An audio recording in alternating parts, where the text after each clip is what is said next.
ASEAN উদিতার পাশেই হাত ধরে বসে আছে। একটা বাচ্চার অবয়ব স্পষ্ট বোঝা যাচ্ছে স্ক্রিনে।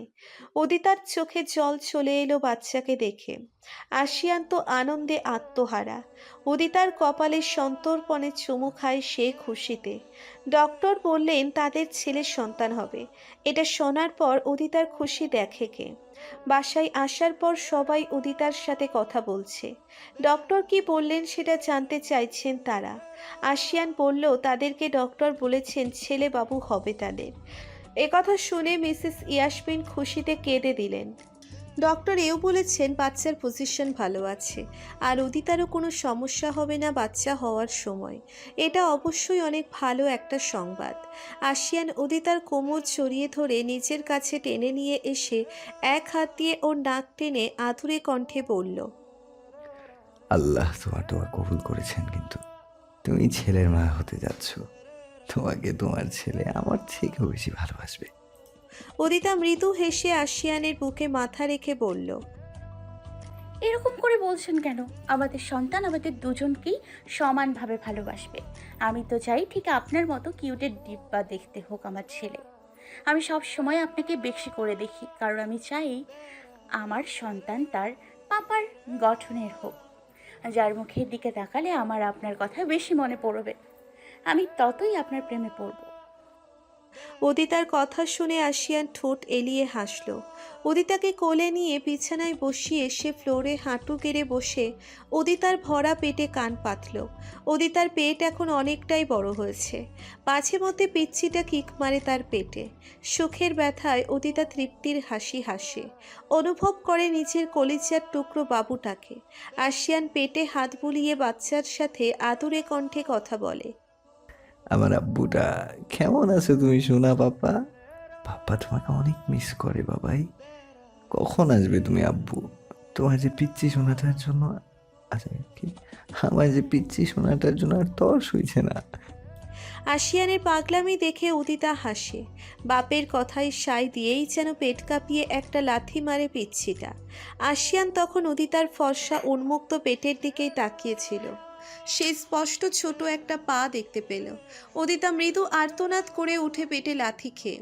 আশিয়ান উদিতার দিকে তাকিয়ে বিস্মিত হয়ে বলে, দিদা, তুমি দেখেছো? আমি আমার ছেলের পা স্পষ্ট দেখতে পেয়েছি। ও ভাই আল্লাহ, এত খুঁজি আমি কই রাখবো?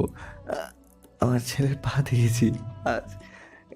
কি ছোট ছোট ছিল দেখতে। উফ, I can't explain that Udita. এত আনন্দ লাগছে আমার। আশিয়ান যেন আত্মহারা হয়ে গেছে খুশিতে। উদিতা হাসলো আশিয়ানের খুশি দেখে। অভিযোগ মেশানো কণ্ঠে বলল, আপনার ছেলে এত দুষ্টু কেন বলুন তো? কি জোরে লাথিটা মারলো আমার পেটে! আসার আগেই দুষ্টুমি শুরু করে দিয়েছে, দেখা যায়। উফ, ব্যথা করছে পেটে। দেখতে হবে না কার ছেলে। আমার ছেলে মনে হয় বড় হয়ে বড় নাম করা ফুটবলার হবে, তাই এরকম কিক মারলো, বুঝলে? আশিয়ানের কথা শুনে ফিক করে হেসে ফেলল উদিতা। ছেলে নাকি ফুটবলার হবে? আশিয়ান এবার উদিতার পেটে চুমু খেয়ে পড়ল। শোনা আমার, মাকে কষ্ট দিও না বাবা। আম্মু ব্যথা পায় তো আব্বুটা। তুমি না কত ভালো ছেলে আমার। উদিতার চোখ জোড়া ছলছল করে। এত সুখ আল্লাহ তার ভাগ্যে রেখেছেন তা ভাষায় প্রকাশ করার মতো না। এত সুখ তার কপালে সইবে তো, মনে মনে ভাবে উদিতা। দিনকে দিন উদিতা গোলুমলু আলুর মতো হয়ে যাচ্ছে। শরীরে পানি এসেছে কিছু, আর বাকিটা আশিয়ানের খাওয়ানোর জন্যে। উদিতা নিজেকে রাক্ষস মনে হয় মাঝে মাঝে। এত খাবার খাওয়ার খুব কি প্রয়োজন আছে বুঝতে পারে না সে। আশিয়ানের কেয়ারের জ্বালায় অতিষ্ঠ হয়ে গেছে সে। তার এত কেয়ার, এত আদর যত্নে মনে হয় পৃথিবীতে একমাত্র উদিতাই প্রেগনেন্ট হয়েছে, যেন আর কোনো মেয়ে বাচ্চা জন্ম দেয়নি। বেশ কিছুদিন ধরে উদিতার আশিয়ানকে নিয়ে একটা সন্দেহ মাথা চারা দিয়ে উঠছে। আশিয়ান দুইটে ফোন ইউজ করে, একটা আইফোন, অন্যটা ভিভো লেটেস্ট মডেলের একটি ফোন। আইফোন যেটা সেটা আশিয়ান সব সময় ব্যবহার করে থাকে, আর উদিতাও মাঝে মধ্যে এই ফোন ঘাটে। তবে ভিভো যেটা সেটা আশিয়ান কখনো ফেলে রাখে না। সেটার পাসওয়ার্ডও উদিতাকে কখনো বলেনি, এমনকি কখনো টাচও করতে দেয়নি তাকে। একদিন হাতে নিয়েছিল উদিতা ফোনটা, কিন্তু আশিয়ান তার হাত থেকে ছো মেরে ফোনটা নিয়ে নেয়। আর বলে এটা তার অফিসের কাজের ফোন। এটাতে জরুরি ফাইল সমূহের পিডিএফ আছে, তাই সে এই ফোনটা কাউকে ছুতে দেয় না। উদিতাও তেমন একটা ঘাটেনি এসব বিষয় নিয়ে, কিন্তু ইদানিং ভাবতে বাধ্য হচ্ছে। এই ফোন থেকে কল আসলে আশিয়ান বারান্দায় গিয়ে বারান্দায় দরজা অফ করে দেয়, যাতে বারান্দায় কেউ যাতে না পারে। আর রাত ছাড়া এই ফোনে কেউ কল বা মেসেজ কিছুই দেয় না। উদিতার প্রেগনেন্সি চলাকালীন সময়ে প্রথম থেকে যখনই এই ফোনে কারো কল আসতো, তখনই সে মিসেস ইয়াসমিনের কাছে উদিতাকে গুছিয়ে দিয়ে 1-2 ঘন্টার জন্য বাইরে বের হতো। কোথায় যায় তা কাউকে সে বলে না, এমনকি উদিতাকেও না। উদিতা এই বিষয়টা নিয়ে কিছুটা চিন্তিত। সে বুঝতে পারে না রাতের বেলা আশিয়ানের কিসের কাজ, তাও 1 সপ্তাহ কি 2 সপ্তাহ পর পর একবার করে বেরিয়ে যায়। বাসার নর্মাল পোশাক পরেই যায়, আবার নর্মাল পোশাকেই ফেরে। কোথায় গিয়েছিল সেটা উদিতা একবার জিজ্ঞেস করেছিল তাকে, কিন্তু আশিয়ান এই কথা কাটিয়ে অন্য প্রসঙ্গে চলে গেছিল। সেই থেকে সন্দেহটা আরও গাঢ় হয়েছে উদিতার। আজ রাতেও আশিয়ানের ওই ফোনে কে জানি কল দিয়েছে। উদিতা তখন আতশোয়া হয়ে বই পড়ছিল। আশিয়ান বারান্দায় গিয়ে ফোনে কথা বলা শেষ করে রুমে এসে উদিতার কপালে চুমু খেয়ে বলল, সোনা, বিছানা থেকে একদম নামবে না। আমি এটাকে এখানে রেখে যাচ্ছি, একটু কাজ আছে, কোনো প্রয়োজন হলে এনাকে বলবা। নিজে থেকে কিছু করতে যাবে না, কেমন? উদিতা বই বন্ধ করে আশিয়ানের গালে হাত বুলিয়ে বলল, কোথায় যাচ্ছেন? কাজ আছে, একটু দ্রুতই বাসায় আসবো, চিন্তা করো না। উদিতা চুপচাপ আশিয়ানের দিকে তাকিয়ে রইল। আশিয়ান নর্মালি একটা টি শার্ট আর একটা জিন্স প্যান্ট পরে মুখে মাস্ক লাগিয়ে ফোন হাতে নিয়ে আরেকবার উদিতার কপালে চুমু দিয়ে চলে গেল। আশিয়ান যাওয়ার প্রায় 3 মিনিট পর এনা রুমে এসে উদিতার পাশে বসল। এনা উদিতাকে হাসি মুখে বলল। উদিতা মৃদু হেসে জবাব দেয়, পুচকুটা ভীষণ দুষ্টু, কিছুক্ষণ পর পর পেটে লাথি মারে। এনা হেসে ফেলল উদিতার কথা শুনে।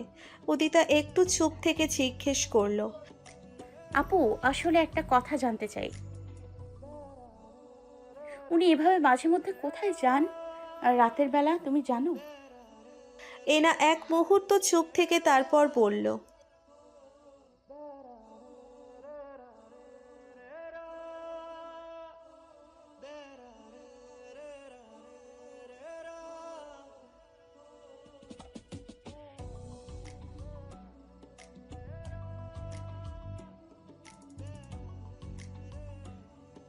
উদিতা এনার কথাগুলো মনে মনে নাড়াচাড়া করছে। সে নিজেও জানে আশিয়ান কেমন, তারপরও মনে খটকা লাগে কেন জানি। মনে হয় আশিয়ানের অন্য একটা রূপ রয়েছে যা কেউ জানে না। উদিতা আবারও জিজ্ঞেস করে, আচ্ছা আপু, তোমার মনেও কি একটু খটকা লাগে না ওনার ব্যাপারে? মানে উনি এই মাঝরাতে হুটহাট করে বেরিয়ে যান, একটা ফোন কল পেয়ে একটু হলেও তো সন্দেহ জাগে মনের মধ্যে। এনা চুপ হয়ে গেছে উদিতার কথা শুনে। এনা উদিতাকে নিজের সন্দেহের কথা বলতে চাচ্ছে না, কারণ এই অবস্থায় উদিতাকে এসব কথা বললে সে হাইপার হয়ে যেতে পারে। এতে তারও তার বাচ্চার ক্ষতি হবে। এনা তা চায় না, তাই সে চুপচাপ বসে রইল। এনার এভাবে চুপ করে যাওয়া দেখে উদিতার সন্দেহ আরও বেশি করে গাঢ় হয়। মনে মনে ঠিক করে ফেলে আজ যেভাবেই হোক আশিয়ানের মুখ থেকে আসল কথাটা বের করেই ছাড়বে, at any cost. Ashiyan full black গেটআপে গোডাউনে প্রবেশ করে। আশিয়ানের পিছনে 2 জন বডিগার্ড। তাকে দেখতে পেয়ে গোডাউনের ভিতর থাকা কালো পোশাক পরিহিত বডি বিল্ডার টাইপের লোকগুলো একদম সোজা হয়ে দাঁড়িয়ে গেল। আশিয়ান গটগট শব্দে হেঁটে চেয়ারে বেঁধে রাখা লোকটার মুখোমুখি হয়ে অন্য একটি চেয়ারে বসল। লোকটার মুখ বাঁধা ছিল, মুখ দিয়ে গোগো শব্দ করছে সে। আশিয়ান নিচের মাস্কটা খুলে লোকটার দিকে তীক্ষ্ণ দৃষ্টিতে তাকালো। আজকে যেই লোকটিকে ধরে আনা হয়েছে সে একজন সাইকো টাইপের লোক, ঠান্ডা মাথার খুনি, সাথে সে একজন ডক্টরও। বহু লোককে সে নিজের প্রশান্তির জন্য খুন করেছে, আর একজন ধর্ষকও বলা যায় তাকে। তবে ধর্ষিতা মেয়েদেরকে সে কখনো বাঁচিয়ে রাখে না, কুকাজ শেষে মেরে ফেলে। তার নিজের মেয়েও তার থেকে রক্ষা পায়নি। নিজের ফুটফুটে 17 বছরের মেয়েটিকে সে পশুর মতো নির্যাতন করে তারপর গলা টিপে হত্যা করে। একজন সৎ পুলিশ অফিসার তাকে তার পাপের শাস্তি দিতে চেয়েছিলেন, কিন্তু সেও এই লোকটার কবল থেকে রক্ষা পায়নি। এতটাই ডেঞ্জারাস সে। তার নাম কবির রিজভী। আশিয়ান মির্জাকে দিয়ে ওয়ার্নিং দিয়েছিল তাকে, কিন্তু সে উল্টে আশিয়ানকে হুমকি দিয়ে চিঠি পাঠায়। কতটা ডেঞ্জারাস হলে আশিয়ানের সাথে পাঙ্গা নিতেও ভয় পায় না সে। তাই এবার তার খেল খতম করার জন্য আশিয়ানের কথায় মির্জা ও তার টিমের লোকজন মিলে কবিরকে তুলে নিয়ে এসেছে। আশিয়ান পায়ের উপর পা তুলে মির্জাকে ইশারা দিল কবিরের মুখ থেকে টেপটা খুলে দিতে। মির্জা তার মুখ থেকে টেপ সরিয়ে দিতেই কবির কুটিল হাসি দিয়ে বলে ওঠে, আমার হাতে মরার তোর এত শখ আশিয়ান? ছদ্মবেশী সারাজ হয়ে আমাকে ভয় দেখাস? মনে রাখিস, তোর থেকেও বড় ধরিবাজ আমি। তুই আমার বলটাও ছিঁড়তে পারবি না। আশিয়ান বাঁকা হেসে হাতের মোটা চেইনের ব্রেসলেট নাড়াচাড়া করে বলে, তোর তেজ দেখা যায় কমেনি এখনো। তোর জানে ভয় ডর নেই হারামি। একটু পর যে তোর সব জোড়াজুড়ি শেষ হয়ে যাবে, তাই তুই বুঝতে পারছিস না? নাকি কয়েক ডোজ দিয়ে বুঝিয়ে দেবো? শালা, কাকে ভয় দেখাস তুই আমাকে? আজ পর্যন্ত কোনো র্যাব পুলিশ আমার কিছু করতে পারেনি, সেখানে তুই দুপয়সার মাফি আমার কি করবি রে? নিজের মেয়েকেও ধর্ষণ করতে ছাড়িনি আমি, এতটাই সাহস আমার। সেখানে তোরা আমার টিকটিকিরও কিছু করতে পারবি না। বাহ বাহ, এত কনফিডেন্স! আগে এখান থেকে বের হয়ে দেখা, তারপর বড় বড় ধাপ্পা মারিস। এবার যদি বের হই তবে তোর প্রেগনেন্ট বউকে ধর্ষণ করবো আমি, মনে রাখিস। দেখবো তুই কি করে তখন তোর কচি বউকে আমার হাত থেকে বাঁচাস। কবিরের এই কথা শুনে আশিয়ানের মাথায় রক্ত উঠে গেল। সে লাফ দিয়ে বসা থেকে উঠে মির্জার হাত থেকে হকি স্টিকটা নিয়ে ধমাধম বাড়ি মারতে লাগলো কবিরকে। কত বড় সাহস উদিতাকে নিয়ে বাজে কথা বলে! আজ ওর জিভ টেনে ছিঁড়ে ফেলবে আশিয়ান। এত জোরে জোরে বাড়ি মারছে যে ইম্পোর্ট করা হকি স্টিকটা ভেঙে গেল। মির্জা আরও একটা হকি স্টিক এগিয়ে দিল আশিয়ানকে। আশিয়ানের চোখজোড়া থেকে যেন রক্ত বের হবে, রাগে এমন অবস্থা। কবির এত বাড়ি খাওয়ার চোটে বারবার আর্তনাদ করে উঠছে। আশিয়ান ঠাস ঠাস করে মেরে মেরে বলতে লাগলো, কুত্তার বাচ্চা, আজকে তোকে কুকুরের মতো মারবো আমি। শুয়োরের বাচ্চা, তোর সাহস কি করে হয় আমার বউকে নিয়ে বাজে কথা বলার?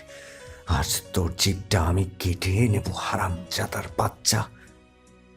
আশিয়ান যখন তাকে হকি স্টিক দিয়ে মারতে ব্যস্ত, তখন কবির তার একটা পায়ের আঙ্গুলের চিপায় রাখা ব্লেড দিয়ে পা উঁচু করে আশিয়ানের হাতে লাগিয়ে ফেলল। ব্লেডটা ধারালো ছিল প্রচুর, যার কারণে আশিয়ানের হাতের তালু লম্বা হয়ে গভীরভাবে কেটে গিয়ে ফিনকি দিয়ে রক্ত বের হতে শুরু করে। মির্জা ও সাথের 2-3 জন এসে দ্রুত কবিরের পা থেকে ব্লেড সরিয়ে হাত পা আরও শক্ত করে বেঁধে ফেলল। আশিয়ান হকি স্টিক ফেলে দিয়ে কেটে যাওয়া হাতটা ঝাড়া দিল। কবির আবারও বলে ওঠে, তোর মা বোন বউরে কি করবি তুই আমার? আশিয়ান রক্ত চক্ষু মেলে কবিরের দিকে তাকালো। তারপর মির্জার কোমরের বেল্টের সাথে আটকানো চাকুটাকে এক টান দিয়ে খুলে নিয়ে কবিরের জিভ টেনে বের করে ধারালো চাকু দিয়ে এক পোঁচ মেরে কেটে নিয়ে ফেলে দিল। কবির গলা কাটা মুরগির মতো ছটফট করছে জিভ কেটে নেওয়ায়।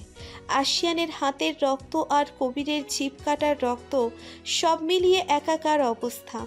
আশিয়ান রাগী কণ্ঠে মির্জাকে আদেশ দিল, মির্জা, এই মুহূর্তে এই কুকুরের বাচ্চাকে গরম রড দিয়ে পিটিয়ে শরীরের চামড়া ঝলসিয়ে তাতে লবণ মরিচ টলে দিয়ে তার শরীরের প্রত্যেকটা অংশকে পিস পিস করে কেটে কুকুরকে খেতে দিবে। এত ভয়ানক মৃত্যু দিয়ে মারবে যাতে সে 2-3 ঘন্টা যাবৎ মরণ যন্ত্রণা উপভোগ করে, তারপর মরতে পারে। এবং তার মাথা কেটে নিয়ে একটা পাবলিক প্লেসে রেখে আসার ব্যবস্থা করবে, যাতে ওর এমন বিভৎস মৃত্যু দেখে মানুষের অন্তরাত্মা কেঁপে ওঠে। ওর কুকীর্তি সব ফাঁস করার ব্যবস্থা করবে। আশিয়ানের কথা মতো মির্জার আদেশে একজন লোক গিয়ে লোহার গরম রড আগুনের ভিতর থেকে বের করে নিয়ে এলো। মির্জা হাতে মোটা গ্লাভস লাগিয়ে রডটা দিয়ে জোরে জোরে বাড়ি মারতে লাগলো কবিরকে। কবিরের তো চোখ মুখ উল্টে যাবার মতো অবস্থা। সে ভাবেও নি সারাজ ও তার টিম চাইলে ঠিক কতটা ভয়ানক হতে পারে। আশিয়ান ভয়ানক কণ্ঠে বলে ওঠে, এখন দেখ কেমন লাগে শুয়োরের বাচ্চা। সারাজ ওরফে আশিয়ানকে এখন চিনতে পারিসনি, তাই তো এত ফটর ফটর করছিস। তোর কথা বলার মতো জিব্বাটাই কেটে ফেলে দিয়েছি আমি। এখন থেকে কিভাবে কথা বলতে পারিস তুই? আজকের এই দিনটাকে উপভোগ কর। সব থেকে ভয়ানক মৃত্যু যন্ত্রণা তোকে দেবো আজ। বুঝতে পারবি অন্যায় করার ফল কেমন মারাত্মক হতে পারে। আশিয়ানের কথা মতো মারাত্মক মৃত্যু যন্ত্রণা দিয়ে কবিরকে মারা হলো।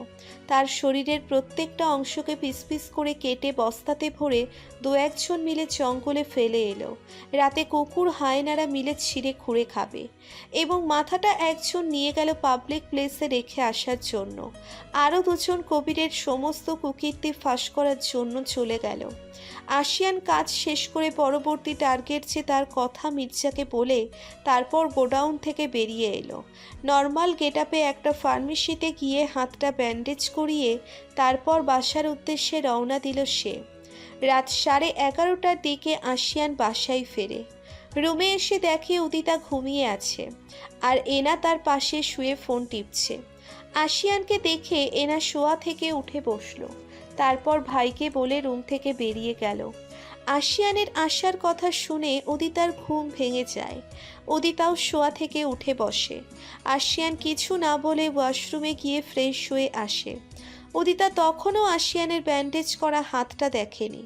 আশিয়ান ফ্রেশ হয়ে এসে গম্ভীর কণ্ঠে জিজ্ঞেস করল, খেয়েছো তুমি কিছু?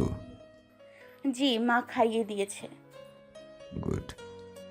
আশিয়ান উদিতার কাছে এসে বসে উদিতার পেটে মাথা রেখে দুহাত দিয়ে জড়িয়ে ধরে মুখ গুজে চুপচাপ বসে রইল। উদিতা আশিয়ানের মাথায় চুমু খেয়ে বলল, কি হয়েছে আপনার? এত আপসেট লাগছে কেন? কিছু না, এমনি ভালো লাগছে না। আশিয়ান হাতটা লুকিয়ে রেখেছিল এক প্রকার, কিন্তু উদিতার চোখে পড়ে গেল। উদিতা ব্যস্ত হয়ে আশিয়ানের হাত ধরে বলল, হাতে কি হয়েছে আপনার? ব্যান্ডেজ লাগানো কেন? কিভাবে কাটলো? আশিয়ান উদিতার গালে হাত বুলিয়ে দিয়ে বলল, কিছু হয়নি উদিতা, ব্যস্ত হয়েও না প্লিজ। এমনি কেটে গেছে বেখেয়ালিতে। এমনি কি করে কাটে? ইস, না জানি কতটা ব্যথা পেয়েছেন। মাথায় হাত বুলিয়ে দাও না, ব্যথা করে। উদিতা আশিয়ানকে এবার নিজের বুকের সাথে জড়িয়ে ধরে মাথায় হাত বুলিয়ে দিতে লাগে। আশিয়ান চুপচাপ শুয়ে আছে। সারা রুম জুড়ে নীরবতা বিরাজ করছে। দুজনের কারো মুখে কোনো কথা নেই। দীর্ঘ নীরবতার পর উদিতা আশিয়ানকে জিজ্ঞেস করল, ইচ্ছে করছে না। আমি কাউকে আনতে বলি? এভাবে না খেয়ে থাকলে তো অসুস্থ হয়ে পড়বেন আপনি। ইচ্ছে করছে না বউ, হাত দিয়ে খেতেও আলসেমি লাগছে। উদিতা আশিয়ানের মাথায় চুমু খেয়ে বলল, আমি খাইয়ে দিব না। ভাবিকে ফোন দিয়ে বলি কাউকে দিয়ে পাঠিয়ে দিতে। আশিয়ান আর কিছু বলল না। উদিতা আশিয়ানের ফোন দিয়ে কেয়াকে কল করে বলল সার্ভেন্টকে দিয়ে খাবার পাঠিয়ে দিতে। কিছুক্ষণ পর একজন মহিলা সার্ভেন্ট এসে একটা ট্রেতে করে খাবার রেখে গেল। উদিতা একটা খালি বাটিতে হাত ধুয়ে প্লেটে খাবার বেড়ে আশিয়ানকে মুখে তুলে খাইয়ে দিতে লাগলো। আশিয়ানও বিনা বাক্য ব্যয়ে চুপচাপ খেতে থাকে। খাওয়ানো শেষে উদিতা সেন্টার টেবিলের ওপর এঁটো থালা বাসনগুলো রেখে দেয়। আশিয়ান পানি খেয়ে আবারও উদিতার বুকে মাথা রাখে। উদিতা আশিয়ানের মাথায় হাত বোলাতে বোলাতে জিজ্ঞেস করে, কোথায় গিয়েছিলেন সেটা কি আমায় একবার বলা যায় না? আশিয়ান উদিতার বুক থেকে মাথা তুলে উদিতার দিকে তাকায়। তারপর উঠে বসে অন্য দিকে তাকিয়ে রয়। জবাব দেওয়ার মতো কিছু খুঁজে পাচ্ছে না সে। উদিতা আশিয়ানের হাত ধরে বলে, আমি তো আপনার স্ত্রী, এটুকু জানার অধিকারও কি আমার নেই বলুন? আমি তোমাকে এখন কিছু বলতে পারবো না উদিতা, প্লিজ কিছু জানতে চেও না। উদিতা এবার একটা কঠিন সিদ্ধান্ত নিল। আশিয়ানের হাত টেনে নিয়ে নিজের পেটের ওপর রাখল সে। আশিয়ান অবাক হয়ে উদিতার দিকে তাকিয়ে আছে। সে বুঝতে পারছে না উদিতা আসলে কি করতে চাইছে। নিজের বাচ্চাকে ছুঁয়ে নিশ্চয়ই মিথ্যা কথা বলবেন না আমায়। বলুন, আপনি মাঝে মধ্যে রাতে কোথায় যান? কেন যান? কি কাজ করেন গিয়ে? চুপ না থেকে জবাব দিন। আশিয়ান স্থির দৃষ্টিতে উদিতার দিকে তাকিয়ে আছে। বুঝতে পারছে না কি বলবে উদিতাকে। অবশেষে সব সত্যি খুলে বলার সিদ্ধান্ত নিল সে। Underworld mafia king ATC Swaraj খানের নাম শুনেছো কখনো? উদিতা একটু অবাক হয়ে জবাব দিল, শুনেছিলাম তো। ওই লোকটার ব্যাপারে পত্রিকায় আর টিভিতে অনেক নিউজ দেখেছি। তবে যতটুকু জানি, সে আজ পর্যন্ত অন্যায়ভাবে কারোর কোনো ক্ষতি করেনি, বরং মানুষরূপী পশুদেরকে ভয়ঙ্কর শাস্তি দেয়। তবে হঠাৎ মাফিয়ার কথা উঠলো কেন? আশিয়ান একটা ঢোক গিলল। ভয় হচ্ছে তার। সত্যিটা জানার পর উদিতা তাকে ভুল বুঝবে না তো? উদিতা তার থেকে মুখ ফিরিয়ে নিলে সে যে মরেই যাবে। লম্বা করে একটা দম নিয়ে বলল, সেই সারাজ খান আসলে কেউ নয়, ওটা আসলে আমি। উদিতার কাছে মনে হচ্ছে সে ভুল শুনেছে। আশিয়ানের মুখ থেকে এমন কিছু শোনার জন্য সে মোটেও প্রস্তুত ছিল না। তার বিশ্বাস হচ্ছে না আশিয়ানের কথা। অবিশ্বাস্য দৃষ্টিতে তাকিয়ে আছে সে আশিয়ানের দিকে। আশিয়ান আবারও বলল, দিনের আলোয় আমি একজন সফল বিজনেসম্যান আশিয়ান তাইফ চৌধুরী, এবং রাতের আধারে আমি মাফিয়া কিং মেরেছি সারাজ খান। আশিয়ানের কথা শ্রবণ করা মাত্রই উদিতা জ্ঞান হারিয়ে ঢলে পড়ে বিছানার ওপর। আশিয়ান এক মুহূর্ত স্তব্ধ থেকে দ্রুত উদিতাকে নিজের বুকে নিয়ে নিল। ভয় লাগছে ভীষণ তার। আশিয়ানের বলা কথা উদিতা নিতে পারেনি, তাই সেন্সলেস হয়ে গেছে। আশিয়ান গ্লাস থেকে হাতের চেটোয় পানি দিয়ে উদিতার মুখের ওপর জোরে ছিটিয়ে দিল। ভয়ের চোটে দরদর করে ঘামছে সে। উদিতার কিছু হয়ে গেলে সে নিজেও যে মরে যাবে। এই মেয়েটাই তো তার প্রাণ ভ্রমরা। মিনিট পাঁচেক চেষ্টা করার পর উদিতার জ্ঞান ফিরে আসলো। ভেজা চোখে পিটপিট করে আশিয়ানের দিকে তাকালো সে। আশিয়ান উদিতার মুখের সামনে ঝুঁকে এসে তার নাম ধরে মোলায়েম কণ্ঠে ডাকছে। উদিতা কাঁপা কাঁপা হাতে আশিয়ানের গালে হাত বুলিয়ে দিয়ে বলল, এসব কি শুনলাম আমি? আপনি সারাজ? না, আপনি এসব কাজ ছেড়ে দিন প্লিজ। আপনার কিছু হলে যে আমি যে মরে যাব, এসব কাজে জড়িত থাকার কি দরকার? ছেড়ে দিন না, আমি আপনাকে কোনো মতেই হারাতে পারবো না। এই বলে উদিতা হাউমাউ করে কেঁদে দিল। বিয়ের এতটা দিন পর আজ উদিতাকে এভাবে পাগলের মতো কান্না করতে দেখছে আশিয়ান। উদিতার চোখে স্পষ্ট তাকে হারিয়ে ফেলার ভয় দেখছে সে। তার চোখের কোণেও জল জমেছে। উদিতাকে নিজের বুকের সাথে শক্ত করে জড়িয়ে ধরে বলল, ভয় পেও না গো বউ, তোমার স্বামীর একটা চুলো কেউ ছিঁড়তে পারবে না। আজ পর্যন্ত তোমাকে ছাড়া আমি কাউকে জানাইনি আমার দ্বিতীয় রূপের কথা। তোমাকে জানাতে বাধ্য হলাম। আশা করছি সবটা জেনে আমাকে তুমি ঘৃণা করবে না। উদিতা কাঁদছে অনবরত। আশিয়ান উদিতার চোখের পানি মুছিয়ে দিল। উদিতা ভেজা চোখে তাকিয়ে আছে আশিয়ানের দিকে। উদিতা ধরা গলায় জিজ্ঞেস করল, এ পথে কেন এলেন আপনি? খারাপ লোকেদেরকে শাস্তি দেওয়ার জন্য তো দেশের আইন আছে, তারাই না হয় এসব সামলাবে। তাই বলে আপনি কেন এসবে নিজেকে জড়ালেন? প্রধান কারণটা কি আসলে? জানো, একদম বাল্যকালের বন্ধু, যাকে বলে জিগরি দোস্ত আর কি। আমরা চারজন ছিলাম। আমি, তৌহিদ, আসিফ ও আমাদের একটা মেয়ে বান্ধবী হ্যাপি। আমরা চারজন একে অপরের জানে জিগার ছিলাম। ছোট থেকেই একসাথে বড় হয়ে ওঠা, একই স্কুলে পড়া, একই টিচারের কাছে প্রাইভেট পড়া, সব কিছুই আমরা একসাথে করতাম। সবাই আমাদের চারজনকে চিনতো খুব ভালো করে। একসঙ্গে থাকতাম আমরা সব সময়। হ্যাপি অনেক দুষ্ট কিন্তু ইমোশনাল টাইপের একটা মেয়ে ছিল। আমাদের তিনটাকে সে একাই নাচিয়ে ছাড়তো, এত পরিমাণ দুষ্ট ছিল ও। আমাদের তিনজনের কলিজা ছিল। খুব ভালোবাসতাম ওকে আমরা, একদম নিজের আপন বোনের মতো। উদিতা মনোযোগ দিয়ে আশিয়ানের কথা শুনছে। আশিয়ানের চোখে স্পষ্ট বেদনার ছাপ লক্ষ্য করছে সে। কিসের কষ্ট লুকিয়ে আছে তার মনের ভিতর তা উদিতা জানে না। আশিয়ান আবারও বলতে শুরু করে, প্রাইমারি পাস করে হাই স্কুল, তারপর হাই স্কুল শেষে এসএসসি পরীক্ষায় ভালো মার্কস পেয়ে উত্তীর্ণ হয়ে একসাথে একই কলেজে ভর্তি হয়ে আমরা চারজন। সবার চোখেই ছিল নিজের ক্যারিয়ার করার, ভিত মজবুত করার স্বপ্ন। হ্যাপির ইচ্ছে ছিল সে পড়াশোনা শেষ করে একজন সফল ডক্টর হবে, তাই সে সায়েন্স নিয়ে পড়ছিল। আলাদা ক্লাসে থাকলেও আমাদের মধ্যে কখনো কোনো দূরত্ব সৃষ্টি হয়নি। তখন আমরা প্রথম বর্ষের শেষের দিকে একদিন কলেজে, সেদিন আমি যাইনি।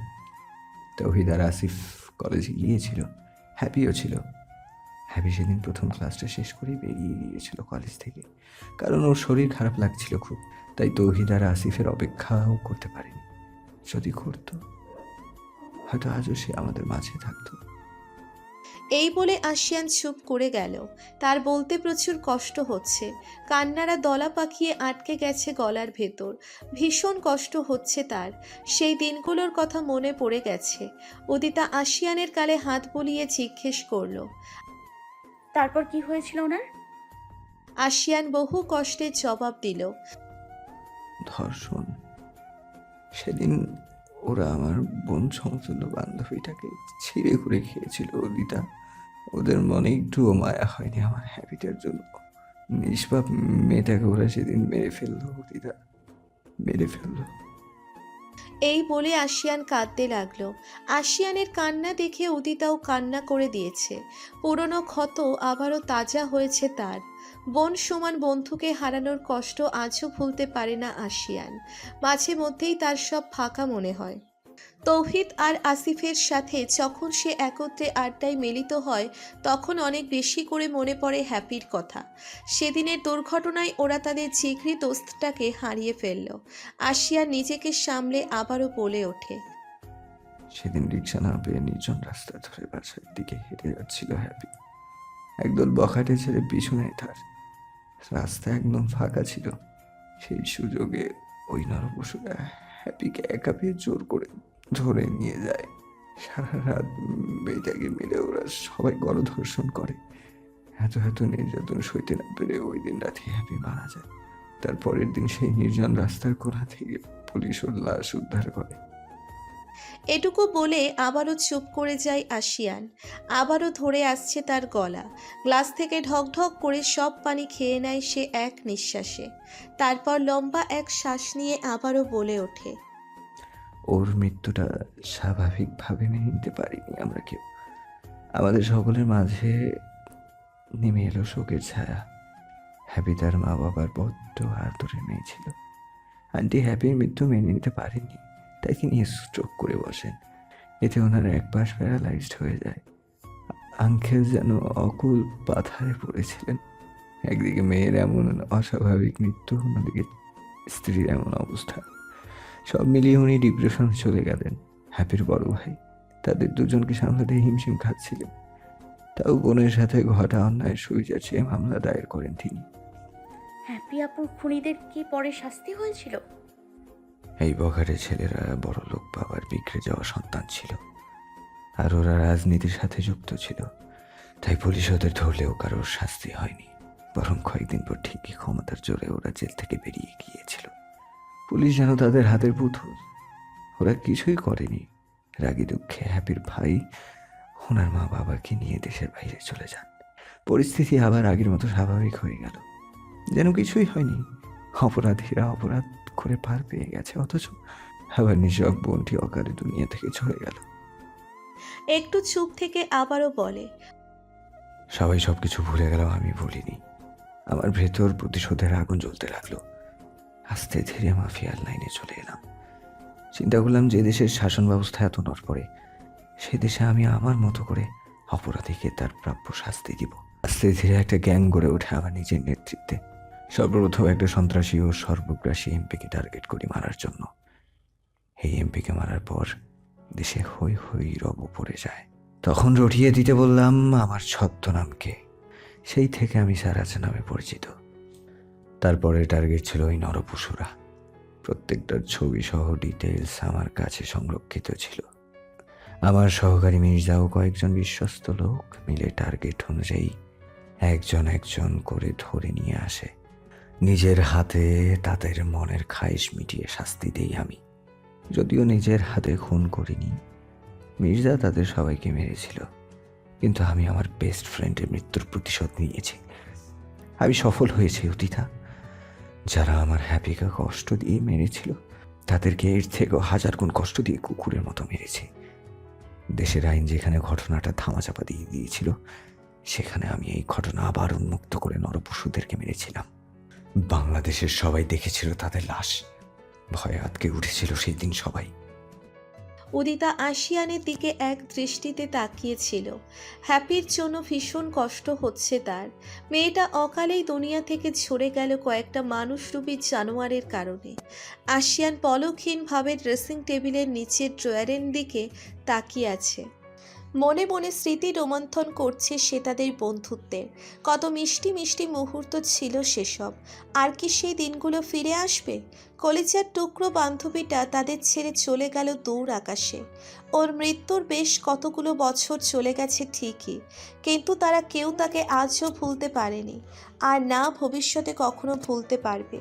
উদিতা আশিয়ানের হাত নিজের হাতের মুঠোয় নিয়ে আকুতি মেশানো কণ্ঠে বলল, তারপরেও দেশের আইন ব্যবস্থা এখন কিছুটা হলেও উন্নত হয়েছে, তাই বলে আপনি কেন নিজে এসব কাজে জড়িয়ে পড়বেন বলুন তো? এতদিন হয়তো আপনার পরিচয় কেউ জানেনি বা বুঝতে পারেনি যে আপনি সেই সারাজ খান, কিন্তু পরে যে কেউ জানবে না তার কি গ্যারান্টি আছে? তখন তো খারাপ লোকেরা আপনারও পরিবারের লোকজনদের ক্ষতি করার চেষ্টা করবে, তখন কি করবেন আপনি? আর যাই বলো না কেন অতীতা, আমি এই কাজ থেকে নিজেকে কখনো বিরত রাখতে পারবো না। সো প্লিজ তুমি আমাকে বাধা দিও না এই ব্যাপারে। আমাদের দেশে অপরাধীরা অন্যায় করে ঠিকই পার পেয়ে যায়, আর ভুক্তভোগীরা সারা জীবন এর ফল ভোগে। এ দেশে অপরাধীর কোনো শাস্তি নেই, ক্ষমতার জন্য জানোয়ারগুলো নিস্তার পেয়ে যায়। আমাদের দেশে মেয়েদের কোনো নিরাপত্তা ব্যবস্থা নেই অতীতা। যদি থাকতো তবে প্রতিদিন ধর্ষণের মতো নিকৃষ্ট কোনো ঘটনা ঘটতো না। প্রতিদিন কোনো না কোনো মেয়ের ধর্ষণের খবর আমার কানে আসে অতীতা। নিজের চোখে কত নিষ্পাপ মেয়ের হাহাজারি দেখেছি আমি। তাদের পরিবারের লোকজনদের আর্তনাদ আকাশ বাতাস ভারী করে তোলে। এমনকি এখন পর্দাশীল বিবাহিতা নারীরাও এ ধরনের পশুদের হাত থেকে রক্ষা পায় না। দেশটায় নারীদের কোনো নিরাপত্তা নেই, তাই মনে মনে প্রতিজ্ঞা করে নিয়েছি, মানুষ নামক নর্দমার কীটগুলোকে পুলিশ শাস্তি না দিলেও আমি দেব। প্রতিটা মেয়ের নিরাপত্তার জন্য এই নরপশুগুলোকে দুনিয়া থেকে বিদায় করে দেব। উদিতা আশিয়ানের বুকে মাথা রেখে কান্নারত কণ্ঠে বলল, এসব খুবই বিপজ্জনক কাজ। একবার অন্তত চিন্তা করুন, আপনার কিছু হলে আমাদের কি হবে? এত কিসের দরকার নিজের জীবন বাজি রেখে মাফিয়া বনে থাকার? দয়া করে এসব ছেড়ে দিন, স্বাভাবিক জীবনে ফিরে আসুন প্লিজ। আমি আপনাকে হারাতে পারবো না, প্লিজ আমার কথাটি শুনে নিন প্লিজ। আশিয়ান উদিতার কথার বিপরীতে কিছু বলল না, চুপ হয়ে গেল সে। উদিতা আসলে এসব মেনে নিতে পারছে না। সে অনেক বেশি উত্তেজিত হয়ে পড়েছে আশিয়ানকে নিয়ে। কোনো স্ত্রী হয়তো স্বামীর এসব কাজ মেনে নিতে পারবে না, উদিতাও পারেনি। কান্না করতে করতে একসময় উদিতা ক্লান্ত হয়ে ঘুমিয়ে গেল আশিয়ানের বুকে। আশিয়ান ছলো ছলো চোখে উদিতার দিকে তাকিয়ে ওর কপালে আলতো ভালোবাসার পরশ বুলিয়ে দিয়ে বলল, আমি আমার নিজেরও পরিবারের কথা ভেবে হাত পা গুটিয়ে বসে থাকতে পারি না অজিতা। আমার ঘাড়ে যে অনেক দায়িত্ব। ছোটবেলা থেকে ইচ্ছে ছিল জনসেবায় নিজেকে নিয়োজিত করব। বাবার টাকা পয়সা দিয়ে চাইলেও এত কিছু করা যায় না, তাই তো নিজে একজন সফল ব্যবসায়ী হিসেবে নিজেকে গড়ে তুললাম এবং নিজের টাকা খরচ করে গরিব দুঃখীদের স্বাবলম্বী করার চেষ্টা চালিয়ে যাচ্ছি। আর মা বোন সমতুল্য নারী জাতির সম্মান যাতে কেউ নষ্ট করতে না পারে, সেজন্য আমার এত লড়াই। তুমি বুঝবে না অদিতা, আমি ঠিক কি করতে চাই। আজ আমি এই পরিবারে আছি দেখে আমার মা, চাচি, বোন, ভাবি এবং তুমি, তোমাদেরকে কেউ কিছু বলার সাহস পায় না। কিন্তু যেসব ফ্যামিলিতে আমার মতো ছেলে নেই, সেসব পরিবারের মেয়েদের তো কোনো নিরাপত্তা নেই। মেয়েরা একা কোথাও যেতে পারে না, চাপা ভয় মনে নিয়ে ওরা চলাফেরা করে। কখন কোন হায়না হামলে পড়ে তাদের উপর তার কোনো ঠিক ঠিকানা নেই। তাই তো প্রতিটি মেয়েরা যাতে নিশ্চিন্তে চলাফেরা করতে পারে সেই ব্যবস্থা করতেই আমার এত প্রয়াস, এবং ইনশাল্লাহ আমি এতে সফল হব। এমন একদিনের অপেক্ষায় আছি যখন বাংলাদেশের নারী ও শিশু পাচার, ধর্ষণ, নির্যাতন এসব কিছুর কোনো ছায়াও থাকবে না। I am waiting for this time. ক্ষমা করো আমাকে অদিতা, তোমার মিনতিটুকু আমি রাখতে পারলাম না। সারাটা রাত উদিতাকে বুকে নিয়েই কাটিয়ে দিল আশিয়ান। দু চোখের পাতা এক করতে পারেনি রাতে। পরদিন থেকেই উদিতা আর আশিয়ানের সাথে কথা বলে না, এক প্রকার এড়িয়ে চলে তাকে। আশিয়ান বুঝতে পেরেছে রাতের বিষয়টা নিয়ে উদিতা ভীষণ আপসেট হয়ে গেছে। আশিয়ান কিছু বলল না আর এই ব্যাপারে। উদিতাও এই বিষয় নিয়ে টু শব্দও করল না। সময় কিভাবে বয়ে যায় কেউ টেরও পায় না। সত্যি সময় কারোর জন্য অপেক্ষা করে না। দেখতে দেখতে আরও 1 মাস পার হয়ে গেছে। আজ আলিয়া একটা ফুটফুটে মেয়ে সন্তান জন্ম দিয়েছে। সবাই হসপিটালে, শুধু উদিতা আর আশিয়ান বাদে। আশিয়ান অবশ্য হসপিটালে গিয়ে একবার দেখে এসেছে বাচ্চাকে। সবাই ভীষণ খুশি নতুন পিচ্চিটার আগমনে। উদিতার মা বাবা এসেছেন আলেয়ার মা বাবার সাথে, ওনারাও হসপিটালে গিয়েছেন। উদিতার এখন 8.5 মাস চলে। পেট এখন অনেক উঁচু হয়েছে তার, আর পিচ্ছিটা কিছুক্ষণ পরপরই পেটে লাথি মারে। সে এক অসহ্য অনুভূতি, যা ভাষায় প্রকাশ করার মতো নয়। উদিতা আগের চাইতে এখন অনেক নীরব হয়ে গেছে। আগে যেমন চঞ্চল টাইপের ছিল, এখন তার মধ্যে এসব কিছুই নেই। আশিয়ানের থেকে নিজেকে অনেকটাই গুটিয়ে নিয়েছে সে সেদিনের পর থেকে। সে চাই আশিয়ান এসব ছেড়ে দিক এবং নর্মাল জীবন ধারণ করুক, কিন্তু আশিয়ান তার সিদ্ধান্তে অটল। সে তার জায়গা থেকে একটুও নড়চড় করেনি। তবে উদিতার যত্নে কোনো ত্রুটি রাখেনি সে। উদিতা তার সাথে তেমন একটা কথা না বললেও আশিয়ান ঠিকই উদিতার সাথে সবসময় স্বাভাবিকভাবে কথা বলে, যেন তাদের মাঝে কিছুই হয়নি। একদিন পর আলেয়াকে হসপিটাল থেকে ডিসচার্জ দেওয়া হলো। নতুন অতিথির আগমনে পরিবারের সবাই খুশি। বাসায় উৎসব উৎসব ভাব লেগে গেছে পুরো। উদিতা পিচ্ছিটাকে কোলে নিয়েছিল একবার। এত ছোট ছোট হাত পা তার। উদিতার তো চোখ জোড়া খুশিতে চকচক করছে, কারণ আর কদিন পর তার নিজেরও সন্তান আসতে চলেছে। পরম মমতায় নিজের ভরা পেটে হাত বোলায় সে। মাতৃত্বের স্বাদ অনুভব করার জন্য মনটা আনচান করে তার। আলেয়া তো মেয়ের চেহারা দেখেই গলে গেছে পুরোপুরি। তাসকিন খুশিতে কান্না করে দিয়েছে মেয়েকে প্রথমবার কোলে নিয়ে। পিচ্ছি মেয়েটার জন্মের 7 দিন পরে ধুমধাম করে আকিকা অনুষ্ঠান সম্পন্ন করা হলো। মা বাবার সাথে মিলিয়ে নামকরণ করা হয়েছে পিচ্ছিটার। তাসকিয়া আতিয়া চৌধুরী। রাতে উদিতা নিজের রুমে বিছানার ওপর বসে আছে। অশান্তি লাগছে তার আজ, কেমন হাঁসফাঁস করছে শরীরটা, গরমও লাগছে ভীষণ। প্রেগনেন্সির সময়টাতে এরকমটা প্রায়ই হয়েছে উদিতার ক্ষেত্রে। আশিয়ান উদিতার শরীর থেকে ওড়না সরিয়ে দিয়ে এসির পাওয়ার বাড়িয়ে দিল। তারপর উদিতাকে নিচের কোলে নিয়ে বলল, সোনা পাখি, কিছু খাবে তুমি? উদিতা মাথা নেড়ে না বোঝালো। আশিয়ান উদিতার মাথা নিচের বুকের সাথে জড়িয়ে ধরে বলল, জান, আর কদিন আমার ওর উপর এভাবে অভিমান করে থাকবে বলো তো? একটাবার আমার সাথে নর্মালি কথা বলো না করে যা, কষ্ট হয় তো এখানে। আশিয়ানের আকুতি ভরা কণ্ঠ শুনে উদিতা তার উপর আর রাগ করে থাকতে পারে না।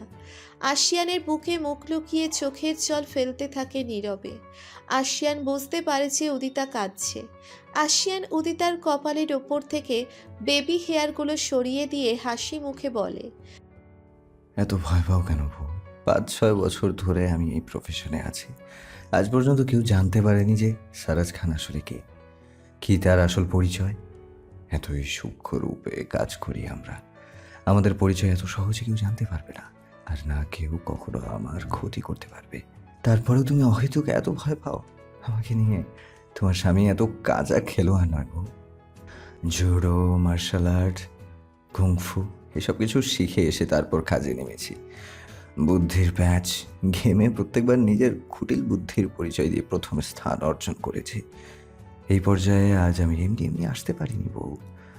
তোমার স্বামী অনেক অভিজ্ঞ একজন মানুষ, জীবনেও কেউ টের পাবে না যে আমি সারাজ খান, কারণ আমার ইমেজ সবার কাছে পুরোপুরি ক্লিয়ার, বুঝলে? আশিয়ানের কথায় উদিতা অনেকটা শান্ত হয়ে যায়। আশিয়ানের টি শার্ট আঁকড়ে ধরে চুপচাপ বুকে মুখ গুজে বসে থাকে সে। আশিয়ান নিজের প্রিয়তমাকে বুকে নিয়ে বিছানায় আধশোয়া হয়ে বসে উদিতার মাথার চুলে বেলি কেটে দিতে লাগে। আরামে চোখ জোড়া বুজে আসে তার। 1 মাস পর আজ সকালের দিকে উদিতার হুট করে পেইন উঠে গেছে, অথচ ডেট আরও 1 সপ্তাহ পর ছিল। উদিতার পেটের তীব্র ব্যথায় ছটফটানি ও কান্না দেখে তো আশিয়ানের মাথা নষ্ট হয়ে যাওয়ার জোগাড়। সে নিজেও যেন পাগল হয়ে গেছে উদিতার কষ্ট দেখে।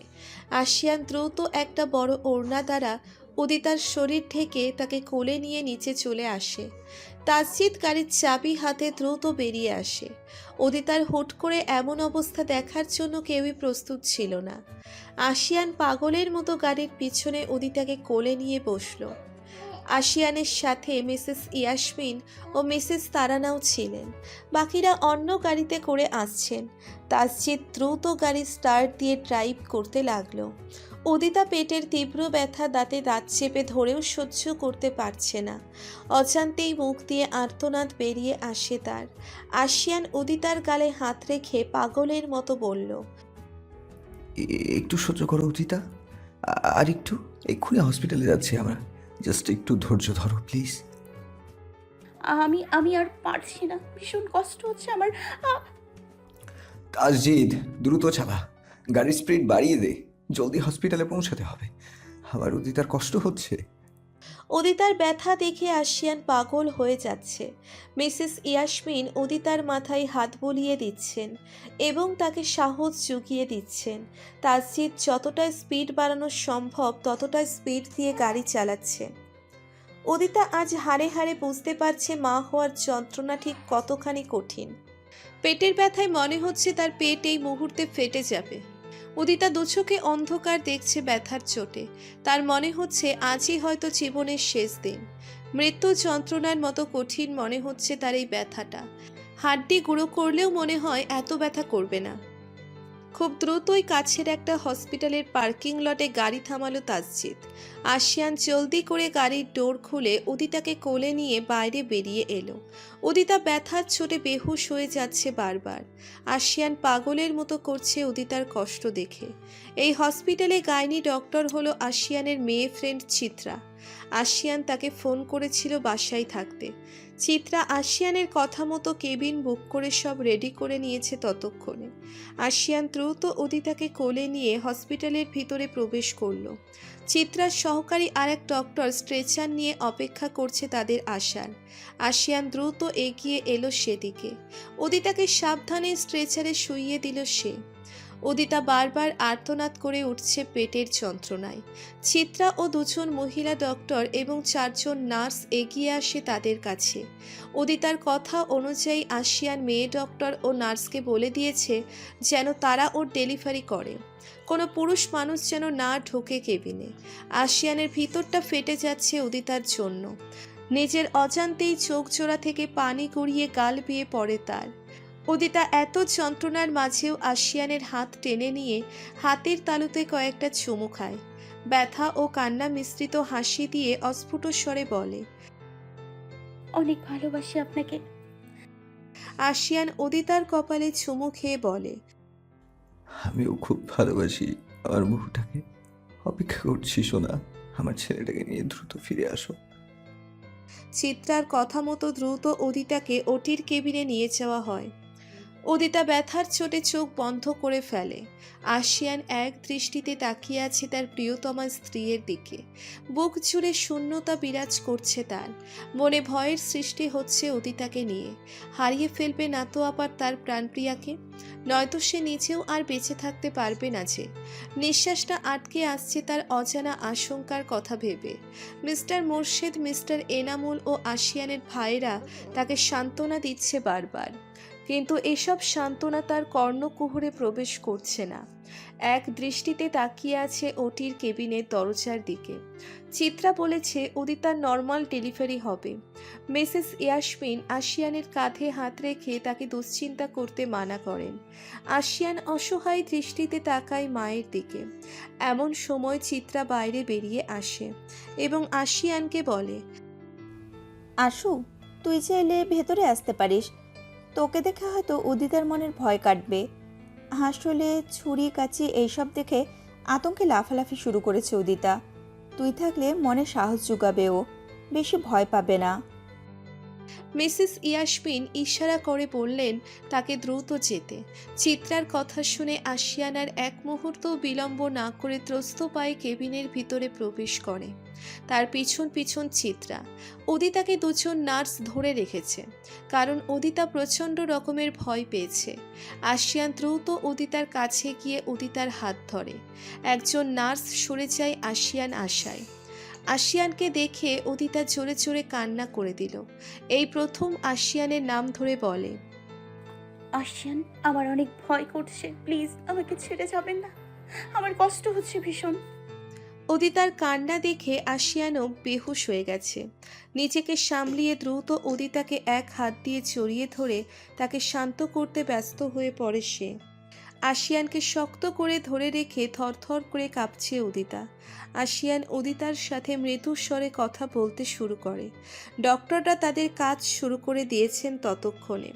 একজন নার্স উদিতার হাতে ক্যানেলার লাগানোর স্যালাইন দেওয়ার জন্য। উদিতা আশিয়ানের সংস্পর্শ পেয়ে কিছুটা শান্ত হয়েছে ঠিকই, কিন্তু ব্যথায় কাতরাচ্ছে অনবরত। অসহনীয় এক যন্ত্রণা যেন এটা। কিছু সময় পর চিত্রা উদিতাকে বলল, উদিতা বোন, তুমি জোরে জোরে পুশ করো তো। আশিয়ান উদিতাকে ধরে রেখেছে। চিত্রার কথা মতো উদিতা জানের জোরে পুশ করতে লাগে। ডক্টররা উৎসাহ দিচ্ছেন উদিতাকে। একজন নার্স উদিতার মাথায় হাত বুলিয়ে দিচ্ছে। উদিতা মুখের ভিতর ওড়না ঢুকিয়ে দাঁতে দাঁত চেপে ধরে জোরে জোরে পুশ করতে লাগে। পুশ করতে করতে বেহুশ হয়ে যাচ্ছে সে বারবার। আশিয়ান কাছে আছে দেখে মনোবল ভাঙেনি উদিতার। নিজের চেষ্টায় বারবার শক্তি প্রয়োগ করছে সে। আশিয়ান উদিতাকে বারবার সাহস জুগিয়ে দিচ্ছে। বাইরের সবাই টেনশনে ঘেমে যাচ্ছেন। অজানা আশঙ্কায় সবার বুকে দুরুদুরু করছে। উদিতার পরিবারের সবাই হসপিটালে আছেন। মিসেস আনিতা কান্না করতে করতে শেষ। মিস্টার আনিসুল ও শাহরিয়ার চিন্তিত হয়ে পায়চারি করছেন অনবরত। বাকি সবার চেহারায় দুশ্চিন্তার ছাপ স্পষ্ট। উদিতা ও তার অনাগত সন্তানের জন্য সবাই মনে প্রাণে দোয়া করছে। ডক্টররা খুবই সাবধানে নিজের কাজ করছেন। বাচ্চার মাথাটা বের হয়েছে শুধু। উদিতা আশিয়ানের হাত এক প্রকার খামচে ধরে জোরে জোরে পুশ করছে। আশিয়ানের শরীর থেকে টপ টপ করে ঘাম ঝরছে। চিন্তার পাহাড় জমেছে তার মাথার ওপর। তার বউটার চেয়ে অতিরিক্ত কষ্ট হচ্ছে। আল্লাহর কাছে মনে প্রাণে দোয়া করে যাচ্ছে সে নিজের স্ত্রী সন্তানের জন্য। নিজের হায়াতের বিনিময়ে ওদেরকে চাইছে। সর্বশেষে সমস্ত শক্তি দিয়ে জোরে একটা পুশ করে উদিতা। অস্ফুট স্বরে আল্লাহ আকবর বলে জ্ঞান হারিয়ে ফেলল। প্রায় আধা ঘন্টা চেষ্টা করার পর ডক্টররা বাচ্চাকে বের করতে সক্ষম হলেন। রক্তে রাঙা একটা শিশুকে উঁচু করে তুলে ধরল চিত্রা হাসি মুখে। বাচ্চাটা তার স্বরে চিৎকার করে কান্না করছে। আশিয়ান ভেজা চোখে নিজের সন্তানের দিকে তাকালো। টান টান উত্তেজনা হারিয়ে যেতেই আশিয়ান বুঝতে পারল তার হাত পা ভেঙে আসছে যেন। খুশিতে আল্লাহর কাছে শুকরিয়া জ্ঞাপন করতে লাগলো সে অনবরত। চিত্রা হাসি মুখে আশিয়ানকে বলে ওঠে, কংগ্রাচুলেশনস আশু, মিষ্টি মুখ করা আগে। ফুটফুটে একটা ছেলের বাবা হয়েছিস তুই। সেন্সলেস উদিতার কপালে আলতো করে একটা চুমু খেলো আশিয়ান। উদিতার নাক মুখ ও গলা ঘেমে নিয়ে একাকার। শরীরের জামাটাও ভিজে একসা হয়ে গেছে ঘামের জন্য। দুজন নার্স পিচ্ছিটাকে পরিষ্কার করে তোয়ালে দিয়ে পেঁচিয়ে আশিয়ানের কোলে এনে দিল। বাকি নার্স ও ডক্টররা উদিতাকে নিয়ে পড়েছেন। আশিয়ান কাঁপা কাঁপা হাতে ছোট্ট বেবিটাকে নিচের কোলে নিল। ছেলের মুখ দেখে খুশিতে আবারও কেঁদে ফেলে সে। এটা যে আনন্দের কান্না, খুশির কান্না। বাচ্চাটার শরীর থেকে কি সুন্দর একটা মিষ্টি স্মেল ভেসে আসছে। আশিয়ান মুচকি হেসে নিজের ছেলের কপালে চুমু খেলো। পিচ্ছিটা অনেক ছোট্ট, হাত পাগুলো তো একদম ছোট ছোট। আশিয়ানের অবয়ব ফুটে উঠছে যেন বাচ্চাটার চেহারায়। কি নিষ্পাপ ওর চেহারা, দুধ সাদা ফর্সা এবং কি মিষ্টি দেখতে। মুখে ছোট্ট একটা আঙ্গুল পরে চোখ বুজে ঘুমিয়ে আছে। আনমনে হেসে বলল, আমার ছেলে তিয়ান। আশিয়ান উদিতার মাথায় হাত বুলিয়ে ওটি কেবিন থেকে বেরিয়ে এলো। উদিতাকে চেক আপ ও পরিষ্কার করিয়ে অন্য একটা কেবিনে শিফট করা হবে, তাই আশিয়ান বেবিকে নিয়ে কেবিন থেকে বেরিয়ে এলো। আশিয়ানের পরিবার ও উদিতার পরিবারের সবাইকে একজন নার্স ততক্ষণে বলে দিয়েছে যে উদিতা ছেলের সন্তানের মা হয়েছে। ওনারা সবাই অধীর আগ্রহে অপেক্ষা করছেন উদিতা ও তার সন্তানকে দেখার জন্য। ঠিক তখনই আশিয়ানকে তোয়ালে দিয়ে মোড়ানো একটি বাচ্চা কোলে নিয়ে কেবিন থেকে বের হতে দেখে সবাই যার পরনায় আনন্দিত হয়ে গেল। মিসেস ইয়াসমিন ও মিসেস আনিতা দ্রুত এগিয়ে এলেন আশিয়ানের সামনে। আশিয়ান তাদের দিকে তাকিয়ে বিশ্বজয়ের হাসি দিয়ে বলল, আম্মু দেখো আমার ছেলে। মিসেস ইয়াসমিন নাতিকে কোলে নিয়ে কপালে চুমু খেয়ে আল্লাহর কাছে শুকরিয়া আদায় করলেন। এনা তো খুশিতে আত্মহারা, বাকিরাও সেইম। মিসেস ইয়াসমিন ওনার বেআইনের কোলে নাতিকে দিলেন। শাহরিয়ার এগিয়ে এসে দেখছে তার পিচ্ছি বোনটার ছেলেকে। শাহরিয়ার আশিয়ানের সাথে কোলাকুলি করলো খুশিতে। শাহরিয়ার জিজ্ঞেস করলো, আলহামদুলিল্লাহ, ও ভালো আছে, তবে ওর শরীরটা একটু দুর্বল। কখন আমার মেয়েটাকে দেখতে পাবো বাবা? ওকে ওরা কেবিনে শিফট করার পর যখন সেন্স ফিরে আসবে তখনই দেখা করতে পারবো আমরা। মিস্টার মোর্শেদ নাতি হওয়ার সুবাদে ওনার সেক্রেটারিকে ফোন দিয়ে বললেন মিষ্টি কিনে সবাইকে খাওয়াতে। মিডিয়াতেও ততক্ষণে জানাজানি হয়ে গেছে যে আশিয়ান ছেলের বাবা হয়েছে। বেশ কয়েকজন রিপোর্টারও চলে এসেছে হসপিটালে। তবে আশিয়ানরা ভাইরা তাদেরকে সামলে নিয়েছে কোনো মতে। প্রায় আধা ঘন্টা পর উদিতার জ্ঞান ফিরে এলো। ছেলেকে উদিতার পাশেই শুইয়ে দিয়েছেন মিসেস ইয়াসমিন। উদিতা এক দৃষ্টিতে তাকিয়ে আছে বাচ্চাটার দিকে। আশিয়ান কেবিনে নেই। সেন্স ফিরার পর থেকে উদিতা আশিয়ানকে দেখতে পায়নি। ওর মনটা খালি আকুপাকু করছে আশিয়ানকে দেখার জন্য। একে একে সবাই উদিতার সাথে দেখা করে কেবিন থেকে বেরিয়ে গেল। সব শেষে আশিয়ান কেবিনে প্রবেশ করলো। উদিতা দিন দুনিয়া সব ভুলে আশিয়ানের দিকে তাকিয়ে আছে। একদম শান্ত হয়ে গেছে সে প্রিয়তম স্বামীকে দেখতে পেয়ে। আশিয়ানের ঠোঁটের কোণে নজর কাড়া হাসি দেখে উদিতা ফিদা। আশিয়ান হাসি মুখে উদিতার কাছে এসে বসল। উদিতা প্রেম প্রেম চোখে তাকিয়ে আছে আশিয়ানের দিকে। আশিয়ান ছেলের গালে 2 আঙ্গুল দিয়ে স্পর্শ করলো। পিচ্ছিটা হালকা একটু শরীর মুচড়িয়ে আবার ঘুমিয়ে গেল। ছেলেটা ভীষণ ঘুম কাতুরে ভাবতেই ঠোঁট এলিয়ে হাসে আশিয়ান। উদিতা বাপ ছেলের দিকে তৃপ্তির হাসি দিয়ে তাকায়। উদিতা বিশ্বজয়ের হাসি দিয়ে বলে, আমাদের ছেলে দিয়ান। আশিয়ান উদিতার দিকে মুচকি হেসে তাকালো এবার। উদিতার ডাকর ডাকর আখির জোড়ায় সব সময়কার মতো আজও নিজেকে হারিয়ে ফেলে সে। উদিতার কপালের সাথে কপাল ঠেকায় আশিয়ান। উদিতার নাকে মুখে আশিয়ানের গরম নিঃশ্বাস আছড়ে পড়ে। পরম আবেশে চোখ জোড়া বন্ধ করে নেয় উদিতা। উদিতার হাতের আঙ্গুলের ভাঁজে নিজের হাতের আঙ্গুল ঢুকিয়ে শক্ত করে ধরে আশিয়ান নেশা ধরানো কণ্ঠে বলে, অনেক ধন্যবাদ জান, আমাকে এত সুন্দর একটা অনুভূতির সাথে পরিচয় করিয়ে দেওয়ার জন্য। বাবা হওয়ার আনন্দটা তুমি থাকায় আজ খুব করে অনুভব করছি। আল্লাহর কাছে শুক্রিয়া জানাই তোমার মতো একজন অর্ধাঙ্গিনীকে আমার জীবনে উপহার স্বরূপ পাঠানোর জন্য। উদিতা অন্য হাত আশিয়ানের গালে রাখলো।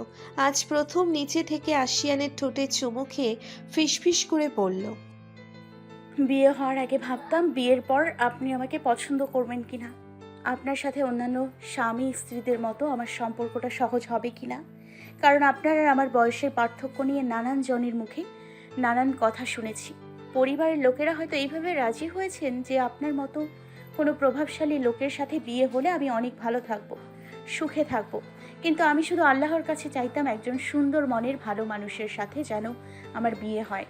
তাহাজ্জুদের নামাজেও এমন একজনকে চেয়েছি যে আমাকে মনে প্রাণে ভালোবাসে। এখন দেখুন আল্লাহ আমার দোয়া কবুল করেছেন। আমি কত সৌভাগ্যবতী যে আপনার মতো একজনকে নিজের জীবনসঙ্গী হিসেবে পেয়েছি। আলহামদুলিল্লাহ, আমি অনেক খুশি আপনাকে পেয়ে। জীবনের শেষ নিঃশ্বাস ত্যাগ করা পর্যন্ত আপনাকেই শুধু ভালোবেসে যাব। অনেক অনেক বেশি ভালোবাসি আমার বাচ্চার আব্বাকে। আশিয়ান উদিতার সারা মুখে চুমুতে চুমুতে ভরিয়ে দিতে লাগে। উদিতা চোখ বন্ধ করে মুচকি হেসে আশিয়ানের আদরগুলো অনুভব করছে। উদিতা এক হাত দ্বারা বাচ্চাকে বুকের সাথে লাগিয়ে অন্য হাত দিয়ে আশিয়ানের গাল আঁকড়ে ধরে তার ঠোঁটের সাথে নিজের ঠোঁটজোড়া মিশিয়ে নেয়। আশিয়ান এক হাত উদিতার ঘাড়ে ও এক হাত উদিতার গালে রেখে তার আদরের সাড়া দিতে লাগে। দুজন দুজনকে অনুভব করতে ব্যস্ত। ভালোবাসাময় মুহূর্তে দুজন দুজনের মাঝে বিলীন হয়ে গেছে।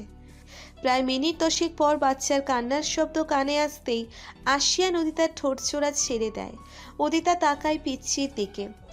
পিটপিট করে উদিতার চোখের মতো ডাকর ডাকর চোখ মেলে আশপাশ চঞ্চল দৃষ্টিতে তাকাচ্ছে দিয়ান। যেন চিন্তায় পড়ে গেছে, এ আমি কোথায় এলাম। বাচ্চাটার মেবি খিদে পেয়েছে উদিতা, ওকে খাওয়াও। আশিয়ান উদিতাকে ঠিক করে শুতে সাহায্য করে বাচ্চাকে উদিতার একদম কাছে নিয়ে রাখে। উদিতা দিয়ানকে নিজের বুকের সাথে মিশিয়ে নিয়ে ব্রেস্ট ফিডিং করাতে ব্যস্ত হয়ে যায়। আজ থেকে প্রায় 2 দিন পর উদিতাকে হসপিটাল থেকে ডিসচার্জ দেওয়া হয়। হসপিটাল থেকে সব ফর্মালিটি মেনটেন করে উদিতাকে ও বাচ্চাকে বাসায় নিয়ে আসা হয়েছে। বাসার ভিতর প্রবেশকালে উদিতার কোলে দিয়ান আর আশিয়ানের কোলে উদিতা ছিল। দৃশ্যটা ভীষণ সুন্দর। এনা ঝটপট এত সুন্দর মুহূর্তটি ফোনে ক্যাপচার করে ফেলে। সারা বাড়ি জুড়ে আবারও উৎসব ঘন পরিবেশের সৃষ্টি হয়েছে। বাসার সবাই ভীষণ আনন্দিত দিয়ানের আগমনে। দিয়ানই একমাত্র বংশের প্রদীপ বলা যায়, কারণ সব ভাই বোনদের মাঝে একমাত্র আশিয়ানেরই ছেলে সন্তান হয়েছে, বাকিরা মেয়ের সন্তানের বাবা। যদিও এটা নিয়ে কোনো হইচই নেই, কারণ তাদের পরিবারে ছেলে মেয়ের মধ্যে কোনো বৈষম্য সৃষ্টি করা হয় না, সবাই সমান অধিকারের যোগ্য। আশিয়ান উদিতাকে সোফায় বসালো। একে একে সবাই দিয়ানকে এসে ছুঁয়ে দেখছে। এনা উদিতার কোল থেকে দিয়ানকে নিয়ে বিভিন্ন অ্যাঙ্গেল থেকে ফটো তুলতে ব্যস্ত হয়ে পড়ল। মিসেস ইয়াসমিন উদিতার এক পাশে ও মিসেস আনিতা অন্য পাশে বসেছেন। মিসেস তারানা একটা প্লেটে খাবার এনে মিসেস আনিতার হাতে দিতেই তিনি উদিতাকে যত্ন সহকারে খাইয়ে দিতে লাগলেন। উদিতারও খিদে পেয়েছে অনেক, তাই সে বাধ্য মেয়ের মতো মায়ের হাতে খেতে লাগে। এনার কোল থেকে দিয়ানকে মিসেস ইয়াসমিন নিজের কোলে নিয়ে ওর মাথায় ও শরীরে নরম এক টুকরো কাপড় গরম করে সেঁক দিতে ব্যস্ত হয়ে গেছেন। বেশ কিছুক্ষণ সেঁক দেওয়া শেষে ওকে তার দাদার কিনে আনা নতুন কাপড় পরিয়ে দিয়ে নানার আনা টাওয়াল দিয়ে পেঁচিয়ে মিস্টার মোর্শেদের কোলে দিলেন।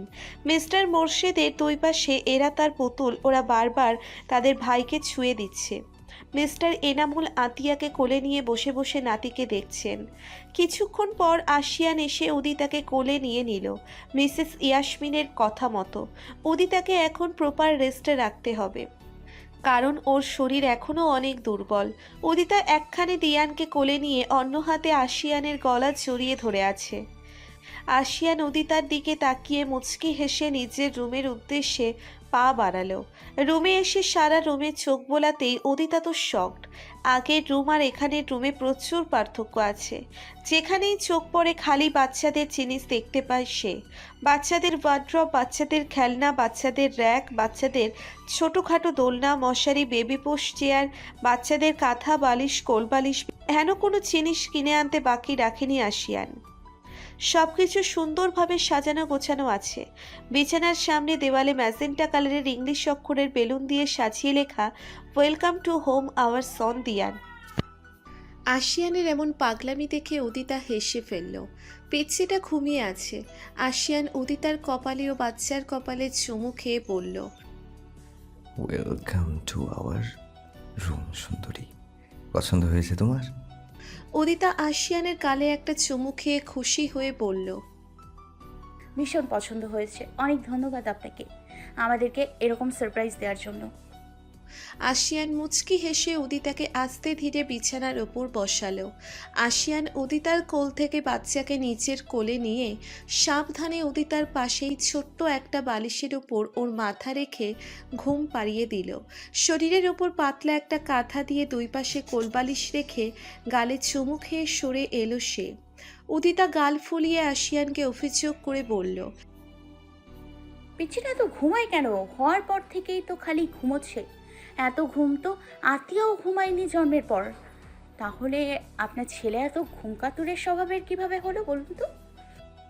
আশিয়ান ঠোঁট টিপে হেসে জবাব দিল, কিচ্ছু বলার নেই, ওর মাও এমন ঘুমকাতুরে স্বভাবের। মায়ের স্বভাব তো ছেলেই পাবে, এটা তো স্বাভাবিক ব্যাপার। তুমি ঘুমিয়ে গেলে আর দুনিয়ার কোনো হুঁশ থাকে না, তো তোমার ছেলে এমন না হলেই বরং অড লাগবে। ও, কে বলেছে আমি এত ঘুমাই? আপনি শুধু শুধু মিথ্যে কথা বলেন, আমি মোটেই এত ঘুমাই না। আশিয়ান ঠোঁট এলিয়ে হেসে ফেলল। তারপর আলমারি থেকে নতুন একটা ঢিলাঢালা মেক্সি ও পাজামা নিয়ে উদিতার কাছে এসে বলল, বউটা আমার হসপিটাল থেকে এসেছো, এখন জামাটা চেঞ্জ করে নাও তো একটু কষ্ট করে, তারপর ওষুধ খেয়ে ঘুমাবে। আপনি পরিয়ে দিন, আমি পারবো না, পেটে ব্যথা করবে বেশি নাড়াচাড়া করলে। আশিয়ান বিনা বাক্য ব্যয়ে উদিতাকে যত্ন সহকারে ড্রেস চেঞ্জ করে দিতে লাগে। কাপড় পাল্টানো শেষে এক গ্লাস পানি ও নির্দিষ্ট ঔষধগুলো উদিতাকে দেয় সে। উদিতা চুপচাপ ঔষধগুলো খেয়ে নেয়। তারপর আশিয়ানের সাহায্যে বিছানায় শুয়ে পড়ে সে। উদিতা আবদারের করে বলে, আপনিও আসুন না, আপনাকে জড়িয়ে ধরে ঘুমোতে ইচ্ছে করছে। এই তো সোনা, আমি আসছি। তুমি ঘুমানোর চেষ্টা করো, আমি নিচ থেকে একটা চক্কর দিয়ে আসি। উদিতা সাই চানিয়ে চোখ বন্ধ করে ঘুমানোর চেষ্টা করে আর আশিয়ান নিচে চলে যায়। কিছুক্ষণ পর রুমে এসে আশিয়ান ডোর লক করে নিজের জামা পাল্টে উদিতার পাশে এসে শুয়ে পড়ে। উদিতা পিচ্ছিকে খাওয়াচ্ছে। আশিয়ান পিছন থেকে উদিতাকে জড়িয়ে ধরে নিজের সাথে মিশিয়ে নেয় পুরোপুরি। কানে কানে ফিসফিস করে বলে, ভালোবাসি। উদিতা মুচকি হেসে জবাব দেয়, আমিও ভালোবাসি। এভাবেই প্রায় এক সপ্তাহ কেটে গেল। আজ দিয়ানের আকিকা অনুষ্ঠান। উদিতা বাচ্চাকে কোলে নিয়ে নিচতলায় একটা রুমে বসে আছে। ড্রয়িং রুম জুড়ে আত্মীয় স্বজনরা গিজগিজ করছে। আশিয়ান আজ সারা দিন ধরে অনেক ব্যস্ত। ছেলের আকিকা অনুষ্ঠানে যাতে কোনো ত্রুটি না থাকে সেদিকে তীক্ষ্ণ মনোযোগ রাখছে সে। কয়েকজন মহিলা আত্মীয় উদিতাকে ঘিরে বসে গল্প করছেন। উদিতা অবশ্য এসব গল্পে নেই। সে তার বাচ্চার ঘুমন্ত চেহারার দিকে তাকিয়ে আছে নিষ্পলকভাবে। বাইরে এতিমখানার শিশুদেরকে খাওয়ানোর জন্য স্টেজ বানানো হয়েছে। আশিয়া নিজ হাতে তাদের পাতে খাবার বেড়ে দিচ্ছে। সবাই তৃপ্তির সহিত খাওয়া দাওয়া করলো। খাওয়া শেষে আশিয়ান তাদেরকে নতুন কাপড় ও জনপ্রতি 500 টাকা করে দিল। বৃদ্ধাশ্রমের বৃদ্ধ মানুষেরা এতদূর আসতে পারবে না, তাই আশিয়ান ওখানেও খাওয়া দাওয়ার ও জামা কাপড়ের ব্যবস্থা করে দিয়েছে তার পিএ এবং সেক্রেটারির মাধ্যমে। আজকে পিচ্ছিটার মাথার চুল কামানো হয়েছে। নিয়ম অনুযায়ী সেই চুলের সমপরিমাণ স্বর্ণের সমান টাকা ভাগ করে দিয়েছে গরিব দুঃখীদেরকে। আশিয়ান বরাবরই দাতা হিসেবে পরিচিত, যদিও সে কখনো শো অফ করে না এটা নিয়ে। আশিয়ানের কাছে কেউ এলে কখনো খালি হাতে ফিরে যেতে পারে না। এর জন্যই হয়তো আল্লাহ তার টাকা পয়সায় ও ধন সম্পদের মাঝে এক বরকত দিয়ে দিয়েছেন। দিনকে দিন তার ধনসম্পদের পরিমাণ বাড়তেই আছে। আশিয়ান আজ অনেক বেশি খুশি। এই নিয়ে কাজের ফাঁকে কয়বার বাসার ভিতর গিয়ে নিজের ছেলেকে কোলে নিয়ে আদর করে এসেছে সে। সবাই খাওয়া দাওয়া সেরে বাচ্চাকে দোয়া দিয়ে বিদায় নিয়ে চলে গেল। তবে আশিয়ানদের আত্মীয় স্বজনরা বাসায় রয়ে গেছেন। নাম রাখা নিয়ে ড্রয়িং রুমে ছোটোখাটো একটা বিতর্ক সৃষ্টি হয়েছে, কিন্তু পিচ্ছিটার নাম ধাম তো আগেই ঠিক করা ছিল।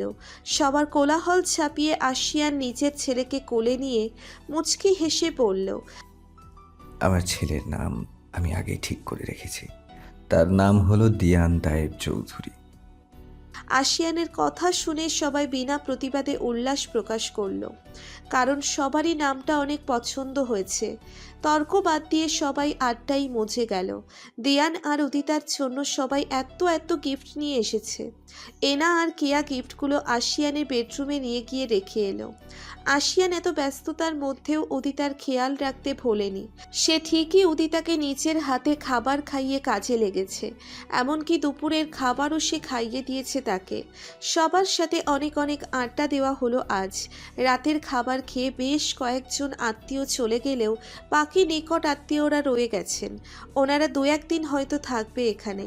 রাতের খাবার খাওয়া শেষে আরও কিছুক্ষণ সবাই বসে আড্ডা দিলেও আশিয়ান রুমে চলে এলো উদিতাকে নিয়ে। উদিতার চোখ ঢুলুঢুলু করছে ঘুমের কারণে, কিন্তু পিচ্ছিটা সজাগ। বড় বড় চোখ মেলে এদিক ওদিক তাকাচ্ছে সে। আশিয়ান উদিতাকে সাবধানে বিছানায় শুইয়ে দিল।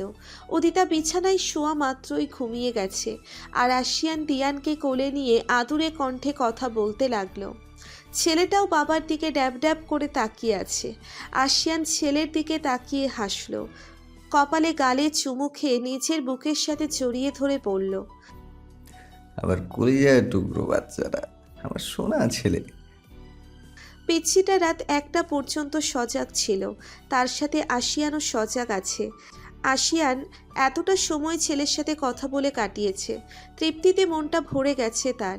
উদিতা বাচ্চাকে খাওয়ানোর টানে সজাগ হয়ে গেছে। তারপর বাচ্চাকে কোলে নিয়ে খাইয়ে ঘুম পাড়িয়ে বিছানার কোণে শুইয়ে দিল। পিচ্ছি ঘুমিয়ে যেতেই আশিয়ান উদিতাকে ধরে নিজের সাথে একদম মিশিয়ে নিয়ে শুয়ে পড়ল। উদিতাও আশিয়ানের বুকে বিড়াল ছানার মতো গুটিসুটি মেরে ঘুমিয়ে গেল। দিয়ানের বয়স এখন 1 বছর। কদিন আগেই আশিয়ান ছেলের জন্মদিন এত ধুমধামভাবে পালন না করলেও ছেলেকে নিয়ে বাইরে ঘুরতে গিয়েছিল। গরিব দুঃখীদের মাসকাবারি বাজার ও টাকা দিয়েছে ছেলের জন্মদিন উপলক্ষে। এতিমখানা ও বৃদ্ধাশ্রমে গরু জবাই দিয়ে আখনি পোলাও পেট পুড়ে খাইয়েছে সবাইকে। উদিতা ছেলের খাওয়ার উপযোগী কেক বানিয়েছে জন্মদিন উপলক্ষে। বাসার সবাই গিফট দিয়ে সারা রুম ভর্তি করে ফেলেছে তাকে। দিয়ান এই বয়সে উদিতার মতো শান্তশিষ্ট ও আশিয়ানের মতো গম্ভীর টাইপের। খিদে পেলেও কান্না করে না, আর প্রচুর মিশুক, পুরো আশিয়ানের মতো। ডিএনএ লাগবে না, সবাই দেখলে এমনিতেই বুঝে যাবে যে ও আশিয়ানের ছেলে। ভীষণ কিউট লাগে তাকে দেখতে, পুরোই আশিয়ানের ফটোকপি। পরিবারের সবার প্রচণ্ড আদরের সে, আর আশিয়ানের চোখের মণি। ছেলে ছাড়া কিচ্ছু বোঝে না সে, এতটাই ছেলে পাগল। আর দিয়ানও পাপ বলতে অজ্ঞান। আশিয়ানের কোলে থাকতে তার খুব ভালো লাগে। এখন সে বসা থেকে দাঁড়াতেও পারে, সাথে কয়েক কদম হাঁটতেও পারে। আশিয়ান যত্ন সহকারে ছেলেকে হাঁটা শেখায় প্রতিদিন। আদো আদো কণ্ঠে শুধু পাপা, মাম্মা, বুবু আর দাদা বলতে পারে সে। দিয়ানের মুখ থেকে আশিয়ান যেদিন পাপা ডাক শুনেছে সেদিন তার খুশি দেখে কে। সারা এলাকায় আর এক দফা মিষ্টি বিতরণ করেছে আশিয়ান সেদিন। আশিয়ানের এমন পাগলামি দেখে উদিতা হাসে, শুধু কিছু বলে না। আশিয়ানের সহায়তায় বাচ্চা থাকা সত্ত্বেও এইচএসসি পরীক্ষা খুব ভালোভাবেই দিয়েছে উদিতা। বাচ্চা সামলানো থেকে শুরু করে তাকে পড়া দেখিয়ে দেওয়া সব একা হাতে করেছে সে। উদিতার কোনো টেনশনই করতে হয়নি। পরিবারের সবাই তাকে অনেক উৎসাহ দিয়েছে পড়ালেখার ব্যাপারে। আশিয়ান বলেছে রেজাল্ট বেরোনোর পর উদিতাকে ভালো একটা ভার্সিটিতে ভর্তি করিয়ে দেবে অনার্সে। মনে মনে আল্লাহর কাছে শুকরিয়া আদায় করে উদিতা এরকম পূর্ণাঙ্গ একটা সংসার তাকে দান করার জন্য। পরিবারের সবাই অনেক ভালো মানুষ, তাদের মধ্যে কোনো হিংসা জেদ নেই, যার জন্য আজও সবাই একসাথে মিলেমিশে আছে এবং আশা করা যায় ভবিষ্যতে এরকমই থাকবে সবাই। আজ শুক্রবার। আশিয়ান দিয়ানকে বুকে নিয়ে ঘুমিয়ে আছে। উদিতা তাদের দুজনের কপালে চুমু খেয়ে বিছানা ছেড়ে উঠে চলে গেল ওয়াশরুমে। একদম গোসল করে তারপর বের হলো। আশিয়ান আর দিয়ান তখনও বেঘরে ঘুমুচ্ছে। উদিতা মৃদু হেসে চুল মুছে নিচে রান্নাঘরে চলে আসে সবার জন্য নাস্তা ও দুপুরের খাবার তৈরি করতে।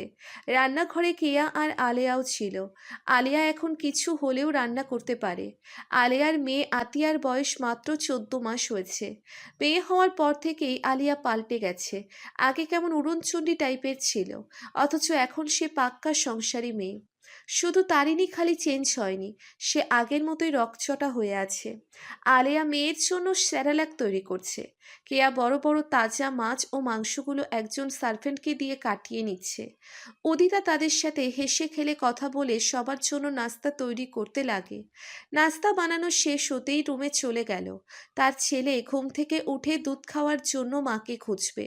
রুমে এসে দেখে আশিয়ান এক হাত দিয়ে ছেলেকে ধরে ঘুমুচ্ছে, আর পিচ্ছিটা বড় বড় চোখ মেলে আশেপাশে তাকিয়ে মাকে খুঁজছে।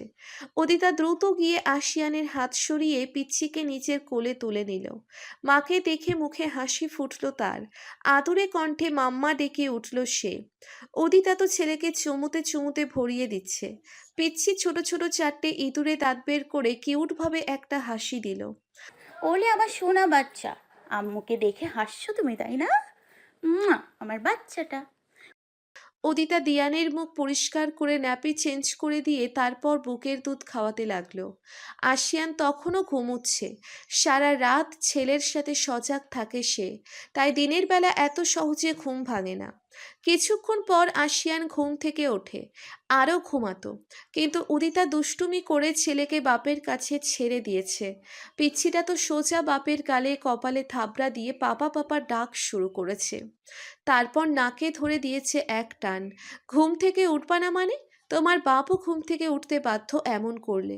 উদিতা হাসতে হাসতে শেষ ছেলের কাণ্ড দেখে। আশিয়ান ছেলেকে বিছানায় শুইয়ে পেটে কাতুকুতু দিতেই পিচ্ছিটা খিলখিল করে হেসে ওঠে। আশিয়ান ঘুম ঘুম কণ্ঠে বলে, আবার দুষ্টু ছেলে, বাবাকে কেউ এইভাবে ঘুম থেকে তুলে? পচা ছেলে, মায়ের মতো দুষ্টুমি শিখছো তাই না? উদিতা মুখ ঝামটা মেরে বলে। কোন অ্যাঙ্গেল থেকে আমাকে দুষ্টু মনে হয় আপনার? আপনি নিজে যেমন, আপনার ছেলেও হয়েছে তেমন। এখন উঠুন এবং যান, গিয়ে ফ্রেশ হয়ে শাওয়ার সেরে আসুন। মনে নেই আজকে শুক্রবার, নামাজে যেতে হবে না? হয়েছে, যাচ্ছি। একটু মিষ্টি করে বললে কি এমন হয়? দিন দিন আনরোমান্টিক হয়ে যাচ্ছ তুমি। বাচ্চার বাপ হয়ে গেছেন, এখন আবার রোম্যান্টিকতা কিসের? অসভ্য লোক। জলদি যান আর ছেলেকে সাথে নিয়ে যান। আপনার সাথে ওকেও গোসল করতে হবে। আশিয়ান কিছু না বলে উদিতাকে চাপটে ধরে ঠোঁটে চুমু খেয়ে শয়তানি হাসি দিয়ে চলে গেল। উদিতা মুখ মুছছে বারবার। ওয়াক কি খবিস! মুখ না ধুয়েই চুমু দিয়ে দিল। মুখ বাঁকিয়ে উদিতা বলল। ছি, খবিস লোক! মুখ না ধুয়ে চুমু, ওয়াক! আশিয়ান কাবার্ড খুলে কাপড় নিতে নিতে বলে। খবিশ হলেও তোমার জামাই। নিজে মর্নিং কিস দেওয়ার বেলা কিছু না, আর আমি দিলেই দোষ না? উদিতা কিসের বিড়বিড় করে বলল যে আশিয়ান শুনল না। সে তার কাপড় চোপড় নিয়ে ও ছেলেকে কোলে নিয়ে ওয়াশরুমে ঢুকে গেল। উদিতা আনমনে হেসে ফেলল তাদেরকে দেখে। প্রায় আধা ঘন্টা পর বাপ ছেলে একসাথে গোসল করে বের হলো। উদিতা একটা টাওয়াল নিয়ে এগিয়ে এসে ন্যাংটা দিয়ানকে কোলে নিয়ে নিল। পিচ্ছি মুখ দিয়ে হাপুস উপুস করছে। আশিয়ানও শুধু টাওয়াল পরে এসেছে। বিছানার উপর বসে সে ধীরে সুস্থে পাঞ্জাবি পাজামা পরছে। আর উদিতার ছেলের শরীর মুছিয়ে দিয়ে লোশন, তেল, পাউডার সব মাখিয়ে দিচ্ছে। সব মাখানো শেষে পিচ্ছিকে ন্যাপি পরিয়ে তারপর আশিয়ানের পাঞ্জাবি পাজামার মতো দেখতে হুবহু একরকম ছোট সাইজের পাঞ্জাবি পাজামা দিয়ানকে পরিয়ে দিল সে। অতপর আশিয়ান দিয়ানকে কোলে নিয়ে নিচে চলল নাস্তা খেতে। উদিতাও তাদের পিছন পিছন আসছে। বাসার সকলে ডাইনিং রুমে সমবেত হয়েছে। দিয়ান দাদাকে দেখে মুখে হাসি ফুটিয়ে হাত বাড়িয়ে দিল দাদার কোলে যাওয়ার জন্য। মিস্টার মোর্শেদ দ্রুত এগিয়ে এসে নাতিকে কোলে নিলেন। দিয়ান মুখের ভিতর আঙ্গুল পুড়ে দাদাকে হাবিজাবি কী সব বলছে। সবাই হাসছে দিয়ানের পাকনামি কথা শুনে। উদিতা ও কেয়া মিলে সবাইকে নাস্তা বেড়ে দিয়ে নিজেরাও খেতে বসে গেল। তাসজিদ দিয়ানকে কোলে নিয়ে পড়ল। এই যে চ্যাম, যাবে আজকে আমাদের সাথে মসজিদে নামাজ পড়তে? দিয়ান কি বুঝলো কে জানে, সে মুখের ভিতর আঙ্গুল পুড়ে বলল হুম। তাসজিদ আশিয়ানকে বলল। ভাই দেখো, তোমার ছেলে বুঝি আমার সাথে মসজিদে নামাজ পড়তে যাবে? কি পাকনা বাচ্চা তোমার, কি সুন্দর বিস্ময়ের মতো প্রশ্নর জবাব দেয়। বুঝতে হবে কার ছেলে। ফিউচার এশিয়ান গ্রুপ অফ কোম্পানির ওনার বলে কথা। এখন থেকেই সব শিখছে আমার ছেলে। এদিকে তাসকিনকে আতিয়া নাচিয়ে ছাড়ছে। এত পরিমাণ দুষ্টু সে বলার মতো না। খালি এটা ধরবে ওটা ধরবে, কথা না শুনলে গলা ফাটিয়ে কান্না করবে। তাসকিন বেচারা তো শেষ এমন মেয়ের বাপ হয়ে। এখনও নাস্তার টেবিলে ঠিকমতো খেতে পারছে না সে। অতপর মিসেস তারানা নাতনিকে কোলে নিয়ে এটা ওটা দিয়ে শান্ত করলেন।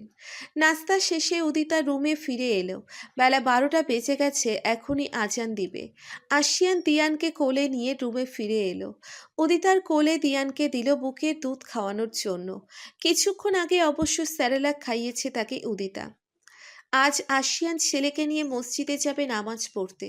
উদিতা খাইয়ে মুখ মুছে দিল ভালো করে।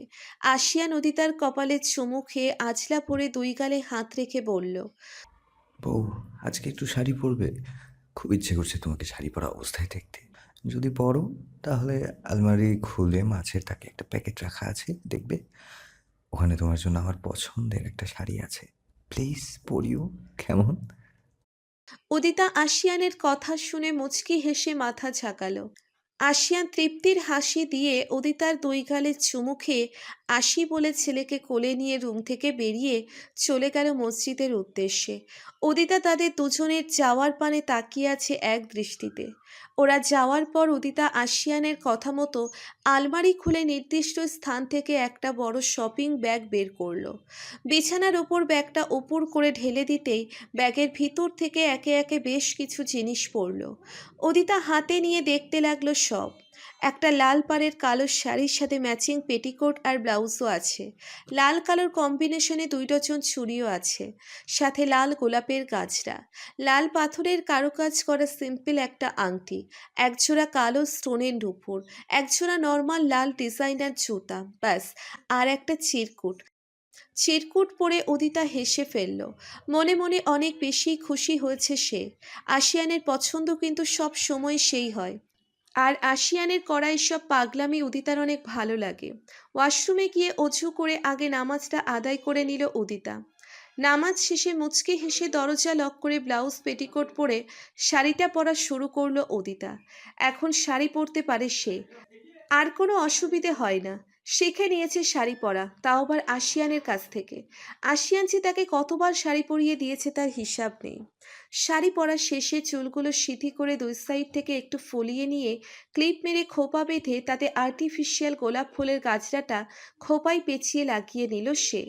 কানের স্বর্ণের কানপাশা লাগালো, গলায় আশিয়ানের দেওয়া চিকন চেনের ডায়মন্ডের পেন্ডেন্ট, দুহাত ভর্তি চুড়ি, আঙ্গুলে আংটি, পায়ে নূপুর, জুতা সব পরে নিল। তারপর চোখে গাঢ় করে কাজল এঁকে ঠোঁটে টকটকে লাল লিপস্টিক লাগিয়ে নিয়ে আয়নায় নিজেকে পর্যবেক্ষণ করছে সে। আশিয়ানের কাছে নিজেকে আকর্ষণীয় করে তোলার জন্য শাড়ির আঁচল এমনভাবে তুলে পিন মারল যাতে কোমর, পেট ও পিঠ স্পষ্ট দেখা যায়। এরকম সাজিয়ে উদিতাকে সত্যিই ভীষণ মোহনীয় লাগছে দেখতে। উদিতাকে দেখে আশিয়ান আজ নির্ঘাত হার্ট অ্যাটাক করবে, এটা ভাবতেই উদিতা লজ্জায় লাল হয়ে গেল। আশিয়ান নামাজ আদায় করে ছেলেকে নিয়ে মসজিদ থেকে বাসায় ফিরল। নিজের সবাইকে সাথে কিছুক্ষণ কথাবার্তা বলে ছেলেকে নিয়ে আশিয়ান নিচে রুমের দিকে পা বাড়ালো। উদিতাকে নিচে দেখেনি, তার মানে উদিতা আজ শাড়ি পরেছে। আশিয়ানের বুক ধুকপুক করছে অনবরত। না জানি কত আকর্ষণীয় রূপে তারা রমণীকে দেখতে পাবে সে। রুমে ঢুকে চারপাশে চোখ বোলালো আশিয়ান, কিন্তু উদিতার ছায়াও দেখতে পেল না রুমে। দিয়ানের চোখ জোড়া ঢুলুঢুলু করছে ঘুমের জন্য। এখন তার ঘুমানোর সময়। দুধ না খেলে সে মোটেও এই সময় ঘুমোতে পারে না, তাই তো ঘুম পেলেও তাকিয়ে আছে। আশিয়ান দুরু দুরু বুকে বারান্দার দিকে পা বাড়ালো ছেলেকে কোলে নিয়ে। বারান্দার ডোর খোলাই ছিল, শুধু পর্দা দিয়ে ঢাকা। আশিয়ান পর্দা সরিয়ে প্রবেশ করলো সেখানে। শাড়ি পরিহিতা এক রমণীর পিছন দিক থেকে আশিয়ানের হার্টবিট বেড়ে গেল। কোনো অসুবিধে হলো না তার উদিতাকে চিনতে। আস্তে আস্তে এগিয়ে যেতে লাগে সে সামনের দিকে। আশিয়ান উদিতার একদম পিছনে গিয়ে দাঁড়ালো। আশিয়ানের শরীরের পারফিউমের ঘ্রাণে উদিতা আশিয়ানের অস্তিত্ব তার খুব নিকটে অনুভব করতে পারছে। উদিতার বুকের হৃদস্পন্দনও বেড়ে গেল অস্বাভাবিকভাবে। উদিতা ধীরে ধীরে পুরোপুরিভাবে আশিয়ানের দিকে ঘুরল। আশিয়ান উদিতাকে এত আকর্ষণীয় রূপে দেখে একদম মুগ্ধ হয়ে গেছে। উদিতার সমুদ্রের মতো গভীর নয়নচোরার দিকে তাকিয়ে আশিয়ান হারিয়ে গেল যেন পুরোপুরি। কি সুন্দর টানা টানা হরিণীর চোখে গাঢ় কাজল এঁকেছে সে, আর ঠোঁটে লাল লিপস্টিক দেওয়ার সৌন্দর্য যেন তার 1000 গুণ বৃদ্ধি পেয়েছে। উদিতা আশিয়ানের দিকে তাকিয়ে লাজুক হাসল। হাসিটা আশিয়ানের বুকে তীরের মতো গিয়ে বিঁধল। উদিতাকে দেখে দিয়ান আশিয়ানের কোল থেকে মায়ের কোলে যাওয়ার জন্য হাত বাড়িয়ে দিয়ে মাম্মা মাম্মা বলে ডাকতে লাগলো। উদিতা ছেলেকে কোলে নিয়ে বুকের সাথে জড়িয়ে ধরে। মায়ের কোলে গিয়ে একদম শান্ত হয়ে গেছে দিয়ান। আশিয়ান উদিতার কোমর জড়িয়ে ধরে নিজের কাছে টেনে নিয়ে কানের কাছে ফিসফিস করে বলল, পাগল হয়ে যাব, মেরে ফেলার ধান্দা লাগিয়েছ তাই না? উফ, এত কিউট লাগছে তোমায় দেখতে, ইচ্ছে করছে। উদিতা আশিয়ানের চোখের দিকে তাকিয়ে জানতে চাইল। কি ইচ্ছে করছে? আশিয়ান উদিতার নাকের সাথে নাক ঘষে বলল, রাতে বলবো, বাসর করার সময়। আশিয়ানের কথা শুনে লজ্জায় লাল হয়ে গেল উদিতা। এক হাত দিয়ে মুখ ঢেকে বলল, যা, আপনার মুখে কোনো লাগাম নেই, অসভ্য লোক। হুম, শুধু তোমারই জন্য। এই বলে আশিয়ান পকেট থেকে একটা প্যাকেট বের করলো। উদিতা চোখে প্রশ্ন নিয়ে তাকিয়ে আছে আশিয়ানের দিকে। আশিয়ান প্যাকেট খুলে সেখান থেকে চিকন স্বর্ণের লম্বা একটা চেন বের করলো। উদিতা প্রথমে মনে করেছে এটা গলার চেইন হবে, কিন্তু আশিয়ান উদিতার ধারণা ভুল প্রমাণিত করে চেইনটি উদিতার উন্মুক্ত কোমরে পরিয়ে দিল। এটা কোমর বন্ধনী ছিল।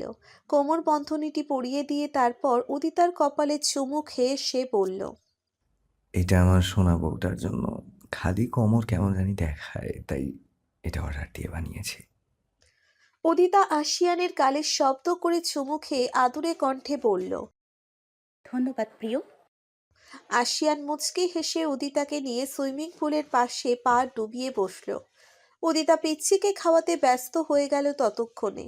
আশিয়ান উদিতার কোমর জড়িয়ে ধরে কাঁধে নিচের মাথা রেখে পানিতে পা দাপাচ্ছে। দুজনের চোখে এক আকাশ ভালোবাসা বিরাজ করছে। চারিদিকে পরিবেশটাও কি সুন্দর প্রেমময়। ঝিরিঝিরি বাতাস বইছে। রোদেও আজ তেমন একটা তেজ নেই, খুবই মনোরম পরিবেশ। ও বউ, হুম। এতগুলো ভালোবাসি তোমায়, কখনো ছেড়ে যেও না বউ। বাঁচবো না তোমাকে ছাড়া। আমি আমার বউ বাচ্চা ছাড়া অসহায়। উদিতা আশিয়ানের বুকে মাথা রেখে মুখ একটু উঁচু করে আশিয়ানের থুতনিতে চুমু খেয়ে বলল, কথা দিলাম, মৃত্যু ছাড়া আমাকে আপনার থেকে কেউ কখনো আলাদা করতে পারবে না, কারণ আমি আমার বাচ্চার বাবাকে অনেক ভালোবাসি। পরিমাপযোগ্য নয়। আই লাভ ইউ প্রিয়।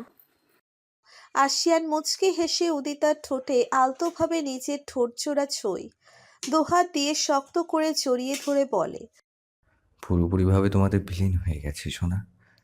তোমার নেশায় পুরোপুরি ঘায়েল আমি। এই নেশা কখনোই কাটবে না।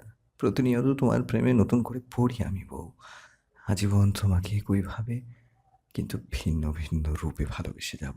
কথা দিলাম, ভালোবাসি বউ, খুব ভালোবাসি। উদিতার ঠোঁটের কোণে এক টুকরো তৃপ্তির হাসি ফুটে উঠল। আশিয়ানের ঠোঁটেও হাসি। আশিয়ান ও উদিতা দুজন লাভ বার্ডসের মতো, একজন ছাড়া আরেকজন নিষ্প্রাণ। দুজন দুজনের মধ্যে পুরোপুরি রূপে বিলীন হয়ে গেছে। এই ভালোবাসার শুরু আছে কিন্তু শেষ নেই। দুজন দুজনের দিকে আবেগ ঘন দৃষ্টিতে তাকিয়ে আছে। দুজনেরই চোখের তারায় ফুটে উঠেছে এক অদ্ভুত তৃষ্ণা। এই তৃষ্ণা জল দ্বারা নিবারণীয় নয়, এটা ভালোবাসার তৃষ্ণা। আশিয়ান গলা ছেড়ে তার অপরূপ খোলা কণ্ঠে গান গেয়ে উঠল। সেদিনের সেই বিকেল বেলায় রৌদ্র ছায়ার দারুণ খেলায়, ভালোবাসার রঙিন ভেলায় ভেসেছিলাম দুজনায়। সেদিনের সেই বিকেল বেলায় রৌদ্র ছায়ার দারুণ খেলায়, ভালোবাসার রঙিন ভেলায় ভেসেছিলাম দুজনায়। তারপর থেকে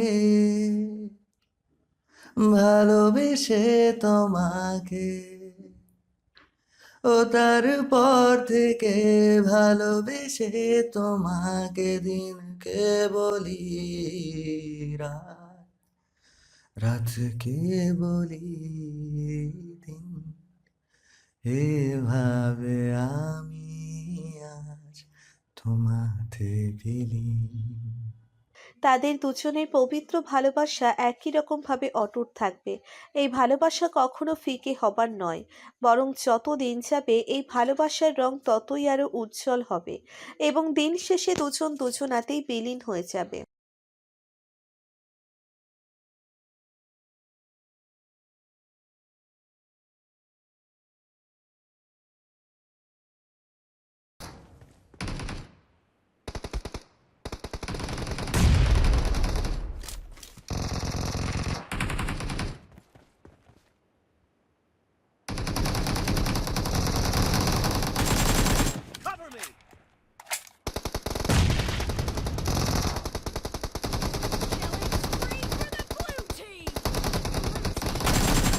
Marked a location.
Watch out!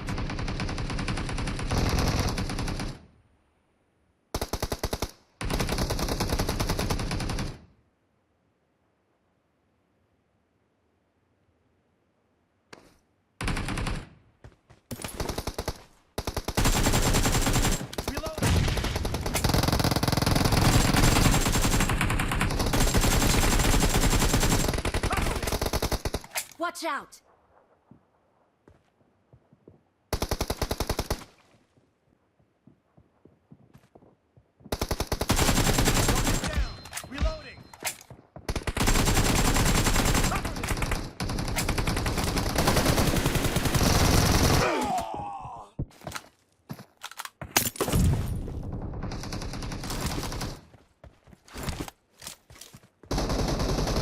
Half of them. Marked a location.